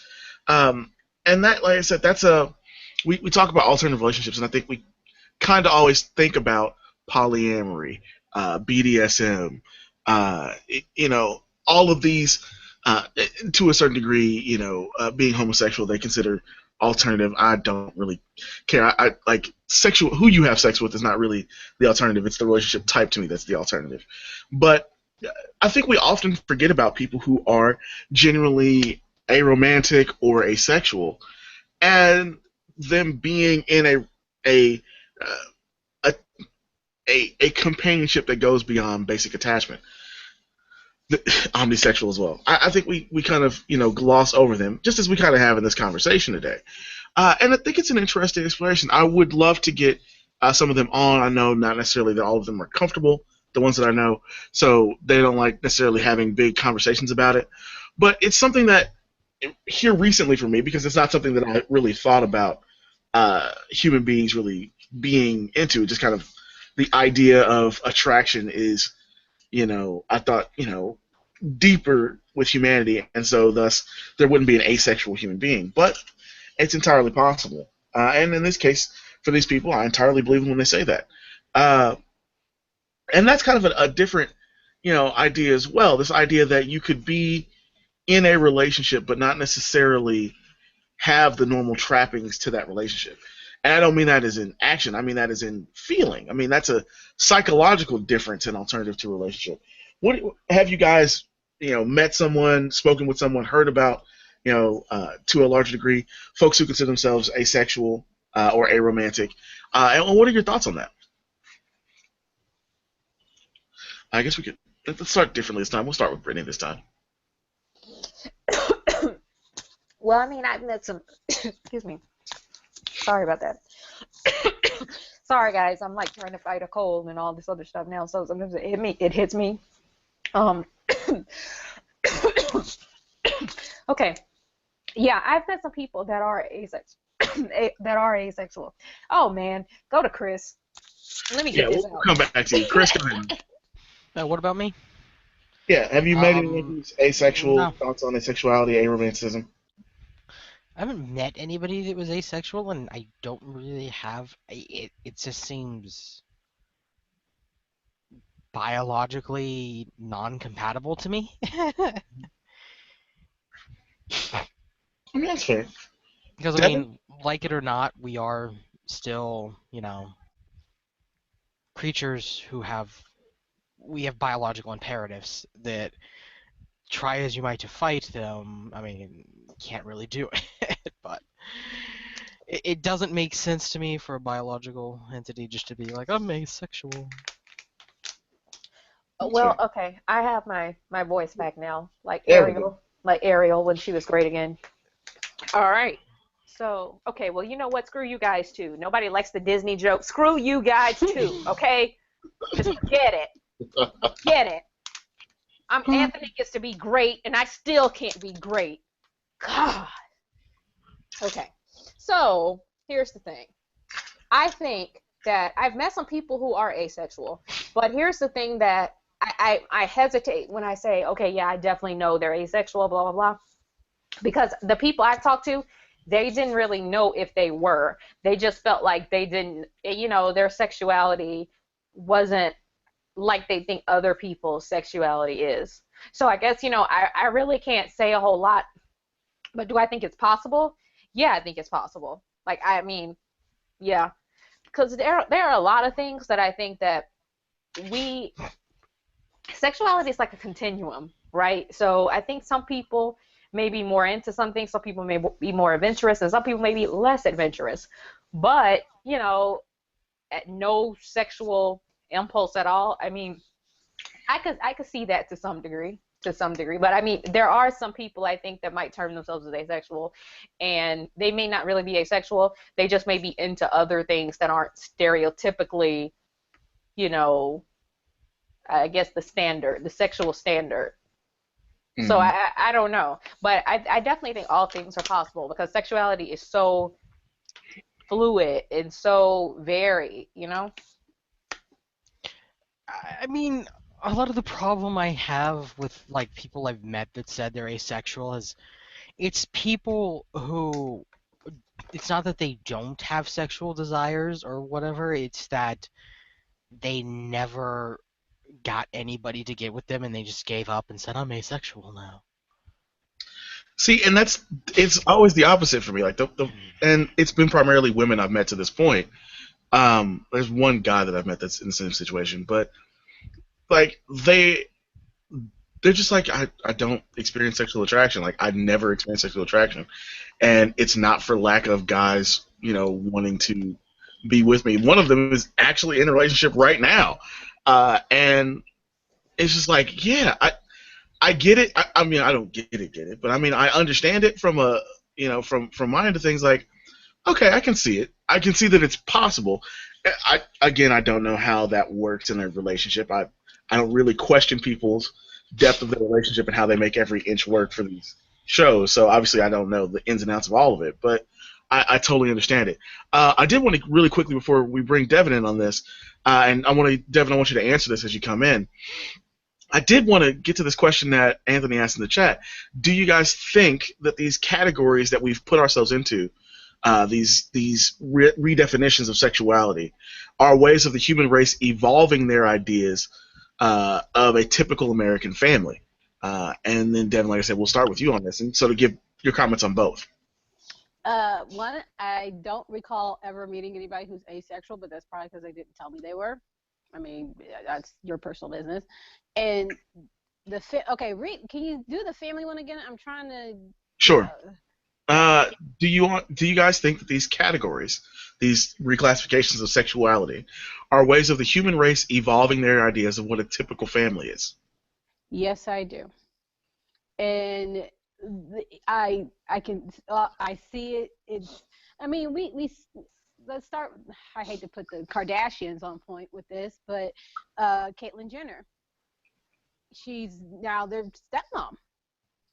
For all intents and purposes, she's their stepmom, but she was their stepdad, and we call her their stepmom now, and this is who we accept her as.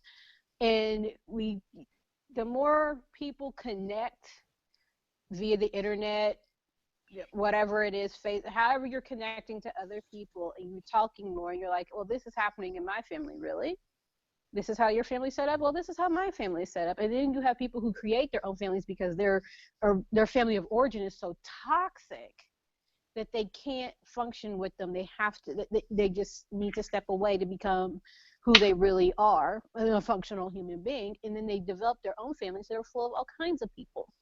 Mm-hmm. Be they gay, straight, bi, polyamorous, pansexual, transgendered, whatever.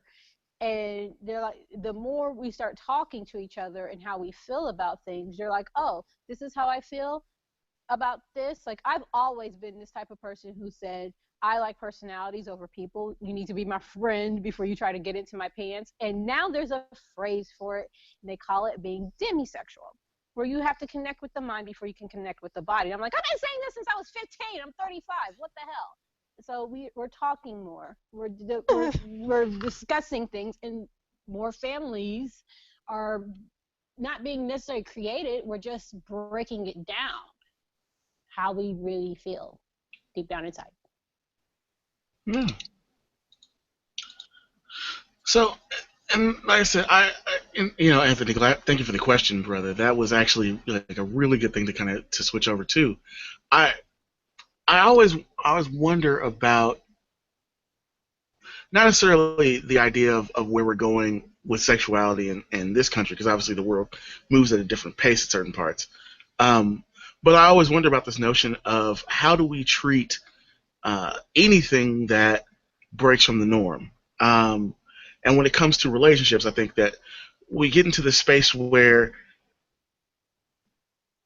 I have a feeling and I have a belief system, and that doesn't like I don't want to move this no matter what you say you've changed to.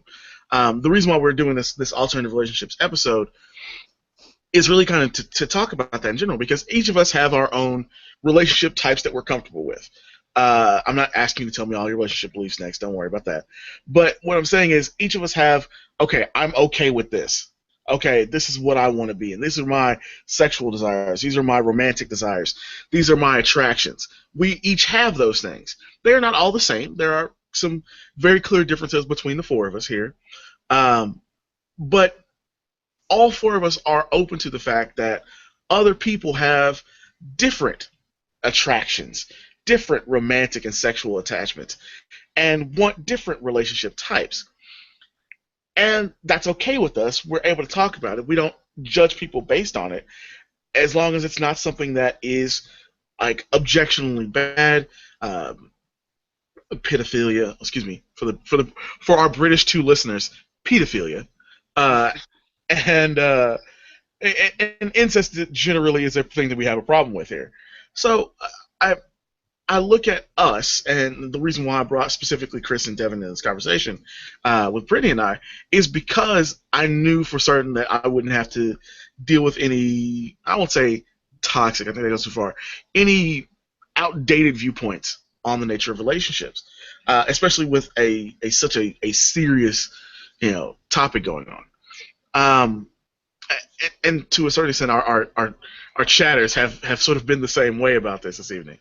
Um, and to me, personally, it feels like, whereas when I first came to kink and BDSM in general, it was one of those things where, yeah, you got to talk. You can talk about this, but you got to already know ahead of time who the person is you're talking with about. You guys got to be in the right location, because like there could be serious consequences for this conversation. Whereas now, I mean, I can mention it both playfully and seriously on this show. It's not uncommon to have this conversation with people that I grew up with, and I had no idea that they were in that same mentality as well. And for new people to be coming to me through my comments about these cultures, and I think that's a healthier place for everyone to be in. Obviously, I want you guys to kind of give your thoughts as we wrap this particular part up, and then get into some just usual last minute, last bit issues for the show. But do you feel like this change, like I said, this ability to allow people to sort of indulge in the things that they feel that their intrinsic sexual, romantic, or relationship desires, has made culture, and I will stay with just America because obviously the world's a lot larger and harder and more unwieldy. Do you feel like it's becoming more open, has made people more comfortable to be in these relationships, to have these sexual thoughts, to have these romantic attractions? And we'll start with Chris, because we technically got Devin's answer already. Well, I think the problem. Hey, I can hear myself. You and that damn mic. Hello. Yeah, we got you. Okay. Hey, the microphone's not the microphone's fault. Someone else was broadcasting me. I think the problem with the question is it was a really Amerocentrist question with, do you think that the changing is in response to the American traditional family? Because I don't necessarily think it has anything to do with the traditional family, because the traditional family is not even that old of a concept. But you still have people in rural Tibet who, for thousands of years, have practiced polyandry, where one wife would marry multiple husbands because the land is harder to work. So when you married one husband, you got all of his brothers as well, and they all worked the land.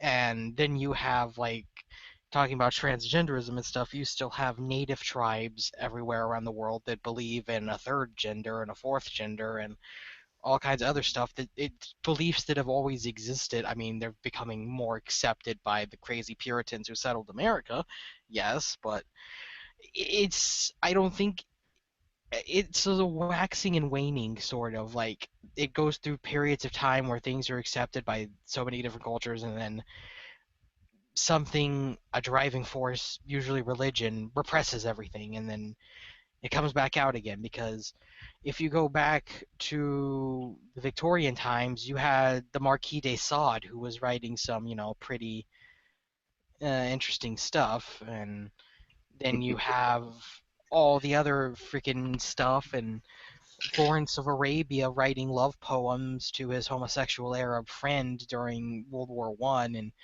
there's just a lot of. It seems to go through periods of sort of nobody really cares, it's not a big deal, to repress, repress, repress, to sort of not a big deal, nobody cares, repress, repress, repress. Yeah. Brittany? I mean, you know, here's the thing. People, I don't know if I'm like hitting my point in Saturdays where I just need a nap. I'm like kind of like an angry 3-year-old sometimes. I don't know if I'm hitting that point where I just need my nap or not. But here's where I lie.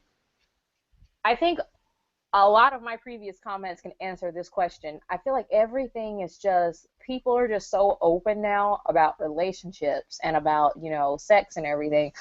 And it's great, but it's also really great because of the fact that people are changing some of their beliefs before. Like we were talking about the family, for instance. And the one thing I kept hearing is like, okay, yeah, sex, people are more open about sex now, and that definitely influences the way we're viewing the family. I mean, most TV shows don't even look like TV shows from just 5 years ago now.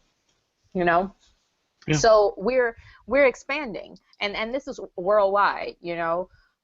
I just feel like, yeah, it's everything is changing. Everything as you know it is changing. That's the only thing I can say, because honestly, stuff that I didn't even know existed just in these past 5 minutes. I mean, I'm being, kind of facetious when I say 5 minutes, but, I didn't know there was a man in Massachusetts that was living in captivity like this, I didn't know that, and he's happy with this, and people are encouraging me to be like, Brittany, he's a happy man, let him live, and I'm like, okay. Let's be real. This is something that's completely new. So I feel like, yeah, there are a lot of things that are changing. That's the best I can say. But I also want to point out that I'm very concerned about this man in Massachusetts, but I'm done with that. I'm done with it. I'm going to go make a t-shirt and a GoFundMe and all kinds of stuff. I'm very concerned about this man, and I'm concerned that Matt is not more concerned and that Chris is not more concerned. I'm very, Chris watched the man get hit in the head with the shoe. I would have thrown the shoe. That's who I am. Well, you know what, Devin? I think we've established that you're so comfortable with all of this that you would just look the other way in this situation. You would be fine in the harem. Make Kessler great again. Who is Kessler? That's his name. That's his nickname, Kessler. What? Kessler, we're here for you, man. Brittany's not, but the rest of us are. You never sounded. That's such a stable name. If I hear about a Kessler, I think that he's probably somewhere summering in Cape Cod. I would not imagine he was like holed up in somebody's basement having heels thrown at him. I wouldn't imagine this. That is just, see, I'm learning new things already. Look at how the world is changing. This is a very sick, twisted, crazy place. I wouldn't say sick and twisted. Definitely crazy. We do have our sick and twisted. I would definitely say sick and twisted, but it's just sick and twisted. We've got a man that's living. We don't know if he's there by his own will. Nobody's been able to answer that question affirmatively in this whole conversation. Like Chris is just. Chris, you don't know. He has talked about leaving, but says he loves Maria. Maria. Well, I can't. You know what I think? I think he needs to stop drinking whatever Maria is giving him. That's what I think. They've been together since high school. Oh, that's so sweet. Actually, it was earlier than high school. I think he said they got together in just into middle school. You know, That's love. That's beautiful. That's beautiful. I don't know if that's love or I don't know if that's just. That's love. It's beautiful. It's beautiful. I mean, go ahead. Celebrate their love. Yeah, No, the only no. thing I have to compare that to, I feel like in this, it's like that Mean Girl scene, you know, where Tina Fey is like spilling her soul and basically like, oh, I work at, you know, I do this or I do that, and then Damien is like, well, my nana takes off her wig when she's drunk. Based on what Chris just said, I'm going to say something that's kind of like the equivalent of my nana takes off her wig when she's drunk. The only thing I can say about relationships and how crazy I thought they were was my aunt is a crazy like couponer lady. So my uncle added different shelves to like a room in their house and basically made this decked out closet for her to put all of her crazy in. And I was like, wow, that's love. And now I'm just learning love is so different out here. Now, I do want to mention that there is one type of relationship that we glossed over today and did not mention whatsoever, and that's actually what we're going to head out of here with. Mostly because I know one person in this call has an opinion about this. I, of course, don't really give a shit. And that is because it's tied into something that is being worked on. And that is the sugar baby, sugar parent dynamic. Now, we're not going to get into a major discussion on this because there's somebody I really, really need to have on if we're going to have this discussion. And since she did not respond to an earlier Facebook request, I'm going to say she's probably busy, most likely at work this afternoon. So we're going to try and get her on. I'll give you a hint, folks. She's been on before, but I can't tell you doing what.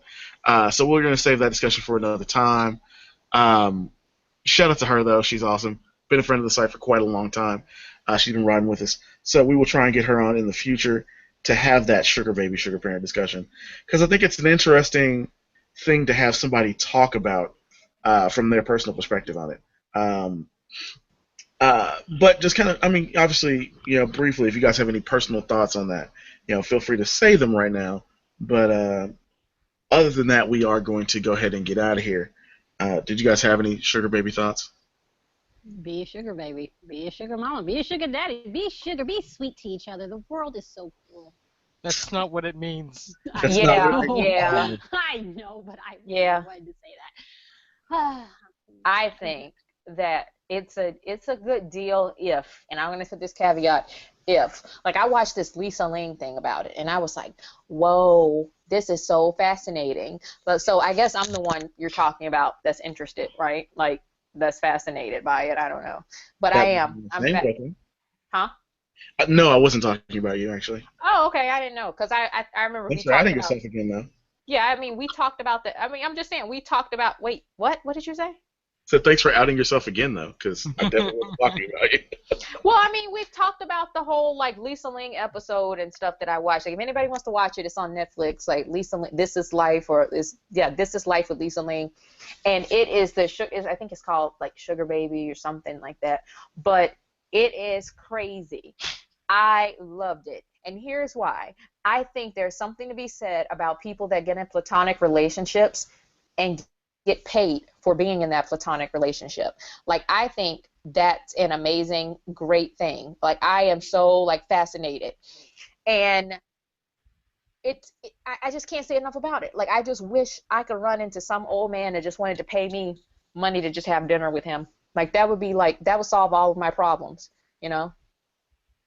But otherwise, you know, if it's not that kind of situation, let me just tell you what I think the whole sugar baby thing and sugar daddy or sugar parent, as Matt put it, relationship would be like. It's probably like going into Gringotts Bank in Harry Potter, and you're like, you have to be nice to all of these goblins to get their money, okay? Because I'm sorry, every single instance that I have when I try to picture these kinds of like relationships and stuff, I'm just like, yo, something has to seriously be off with some people that want to pay for intimacy. And I'm not trying to come off in a judgy way, but here is what I mean when I say that. David Beckham, okay, tons of money. All right. Well, yeah, MCA, they call that with the Harry Potter reference. Yeah. I say it like this, Gringotts, because, you know, a lot of these guys probably aren't guys and gals. Let me be, you know, equal here. Are probably very awkward and hard to be around. Let's put it that way. David Beckham, if he had money, and he does, that he just wanted to just like give away just for anybody to eat with dinner with him. I know a bunch of girls that be like, look, David, I don't even need your money. You know what? Like, David, let me just sit here and share this meal with you. Why? Because David Beckham is attractive. It does not matter, okay? Like, he can just go out there and just get a girl. He can be poor. He can be whatever. Go out there and just get a girl, okay? There's something to be said about the average person that has to pay for just, you know, company. And I'm just saying what most people are probably thinking. Look, guys, I don't care about them back there being quiet, okay? I'm just telling you the straight up truth. If you found out tomorrow, okay, that Brad Pitt had just been paying some girl to have dinner with him, the first thing that you would think would be, well, what's wrong with Brad Pitt? Why does he need to pay this girl to have dinner? That's the first thing you would think, because you just don't, it's not something that he needs, you know? Like, but if you met a guy who was unattractive and socially awkward and he told you he had a sugar baby, you'd be like, I know, just one? You know, because like you just think, like, you know what I mean? Like you just assume that there are some people out here. Well, stop, Matt. It's funny. I mean, it's funny, but it's the truth. Like, see, Matt. Make sure to send your hate emails to again yourruthlesswonder@gmail.com. That's yourruthlesswonder@gmail.com. Care of course, co-host Brittany.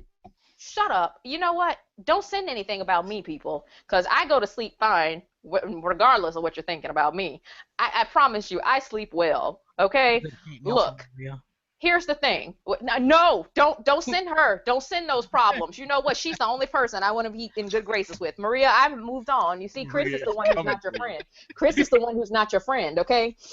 But I'm being real. All right, like, let me just get back to this. The guy who is this is just, I mean, let's just think about it. Let's just stop being politically correct for a second. Not to be all Donald Trump about the situation, God. You know, like, I just really feel like there's something to be said about some people out here that are willing to do that. But I'm not judging them for it. I'm just saying, as far as it goes to the stereotypes that exist as far as the people who are willing to be sugar parents, that's the only thing I can say. So it amazes me. So I remember watching the Lisa Ling episode, and this man is sitting here, and he seems to be a well-grounded guy, you know, like he's cool. The girl that he's with is saying it's his sugar baby. She's cool too. They're like, oh yeah, this is a completely platonic relationship. And here's why I believe them. I believe them because something about their interaction was not sexual at all. So that's what intrigues me, is when you find those relationships like that, where it's just purely based on a friendship, and it's purely like, you know, I give you money just for your company.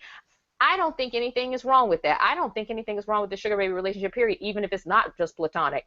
But I'm very interested in the ones that stay platonic and the people seem to be completely sane, because I expect somebody to be a little bit off in that situation. The person with the money is usually to be a little bit off because they clearly are out here looking for something. I don't know.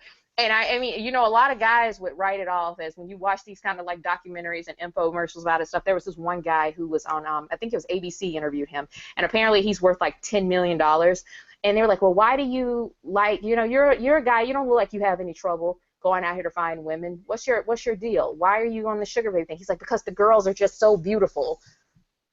The first thing I thought was, who says that? You see what I mean? Like, Matt, can you and Chris back me up here? Can you hear what I'm saying? Like, who says that? I mean, I get it, and then I don't get it, you know? But I just don't understand how you put it that way. Like, who says that? Like, Matt, okay, let's just be real. If some guy told you that the girls were so beautiful, you're like, but you don't have a problem getting women. So who says that? Like, who puts it like that? Like, it almost seems kind of like you go out here looking for these girls based on their looks, okay, but you know you don't have a problem getting women. So what exactly is the deal? Is it a power thing? What is it? I mean, certainly to a certain degree, it is a power thing for some of them. For others, it's as simple as they don't have time to date. And in the end, for a great majority, it's some combination of social awkwardness and the ease of the internet. Because there was always as long as I've been alive, and definitely long enough that like I've heard this joke from people far older than me. Like there have always been jokes about sugar daddies. That has always been a thing. But it does, and like a lot of things, seems to have been amplified when you add the ease of interaction that comes from the internet. And that's why like I said, we're not going to get deep in this subject. I just wanted to get anybody's quick thoughts on it. Because it's not always a kink thing. It's not always a psychological issue with the person. Sometimes it's just, man, I'm striking out at these bars, and it's not really my scene in the first place. I'm gonna hop on this website. Oh, look, there are a bunch of women who are exactly what I'm looking for, and know what the deal is. And on the same end for women who are in these powerful positions and realizing that I don't want to deal with the bullshit of dating these guys also in the same professions I'm in that I have to see all the time. I just want some dude who's gonna be arm candy and shut the hell up and be pretty and then leave when I tell him to. And I can understand that from all ends. So I don't see it the same way you see it, because it doesn't, like, it in front of me it presents itself as, well, what's the spectrum of people that are going to use this? And it turns into a question of what's the what in the end is going to be the problem of these relationships. And I see the monogamous ones. Let me see, not monogamous. But can we platonic agree? ones. Can we agree that the majority of the people that probably seek that type of relationship do have some level of ridiculous socially awkwardness, and are probably lacking in some other area? Like like they probably can't hold a good conversation, probably don't have good senses of humor, probably aren't attractive, blah blah blah. Like you see what I mean? Like, can we agree to something? They have some weird social issue that is causing them to seek this out, to go forward, definitely. Yeah. But if any woman wants to, fork over the cash to keep me from having to work while I do the Wrath of Ruthless every Saturday, I am totally okay. You know how to email me. That's yourruthlesswonder@gmail.com. Hey, I'm trying to get a sponsorship. I consider myself to be like a fairly attractive woman, and I wish I had what some of these girls have, because there's something missing in me.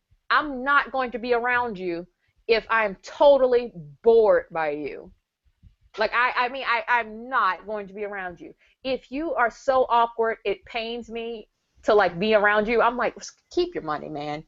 Keep your money. That's why I'm not dedicated enough to do much in life when it comes to these kinds of the service industry and all of that. I'm just like, okay, you know what? Go. I would probably be the worst stripper on the planet. I'm just being real. I would probably be like, look, you only give me $5. Do you think this job is easy? Or I would be trying to start a feminist revolution in the back room or something. Who knows? But I'm just being straight up. I wish I had that where I could just numb this and be like, okay, because I don't. If you're so awkward to me, I don't care what your deal is, and I'm not empathetic enough to try to figure it out. I'm saying keep your money, and I'm bouncing. So I'm intrigued by that. I'm intrigued by the women that find these men that they actually enjoy keeping their company and stuff, and that they get paid for it, because, dude, I just don't think that exists for a large majority. I think a large majority are socially awkward, and probably something is a little bit off with them. I mean, dating makes people socially awkward. That's why I don't do dates. We just go have fun activities. We've talked about people, and we will save that for another episode as well. That's, of course, the notion that you don't say you're going on a date, you say you're going to go do stuff. And it takes all the pressure off. But we're going to go ahead and get out of here. It's been a great show. I want to, of course, thank Devin and Chris for coming in with us here for the second half. Guys, appreciate it. And, of course, I want to thank all of our chatters for today. It was great to have you guys on, contributing with some good content as well. Yeah. I love you guys.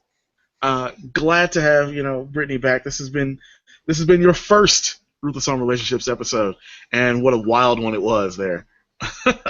Yeah, can we have Maria on the next one? We are not doing that. We are not letting her recruit internationally by being on this podcast. Well, you know what? When you put it like that, I completely understand. So, Of course, I do want to, of course, have you all go back to the truly important stuff from today.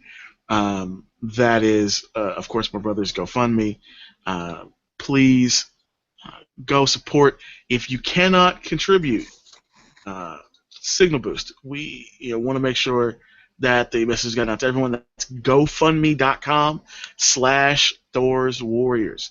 Like I said, you can see the goal we're going for. You can see the donations that are there. Please, any amount helps. You don't even have to leave your name if you don't feel comfortable doing that. But even just sharing the link helps a lot. Like I said, GoFundMe.com/Thor's Warriors. Of course, you know that we do this every Saturday, usually starting at 1:30. We're a little late this week just because of a couple technical things, like my mics were not popping properly and all that good stuff. So we had to deal with that. But I do want to thank you guys for listening. I want to thank our chatters. Definitely want to thank again all of those new folks that have come in over the last few weeks from the Midnight Chat Attack, from Refugees of Spill, and of course Children of the Toast. Got to thank all you guys. And of course, wouldn't be fair if we didn't shout out the classics. That's everybody in the Justice League, and of course the folks over at Geek Illuminati, Geek Minds Think Alike, and African American Anime Lovers. So I want to thank you all this week, especially because I see a couple of you popped in. Good on you for doing so. I want to thank everybody over in Kinky Land, all the supporters of Duh Kinky Kid. That's DA Kinky Kid on YouTube. Those fans that have come over to check us out as well. Missed you guys. Glad to have you guys back more often. We are out of here. So on behalf of 314 Publishing, Imperial Dreams Productions, Wars Don't Do It Justice, Weekends Don't Do It Justice at weekendlife.com. That's WKNDlife.com. And all of our streamers for Revanchist Gaming, Vandavius Gaskin, STL Solo, myself, and of course, my wonderful co-host Brittany. This has been the Wrath of Ruthless, and I am the Ruthless Wonder, not a Ruthless Wonder. And we will see you next time. Bye-bye.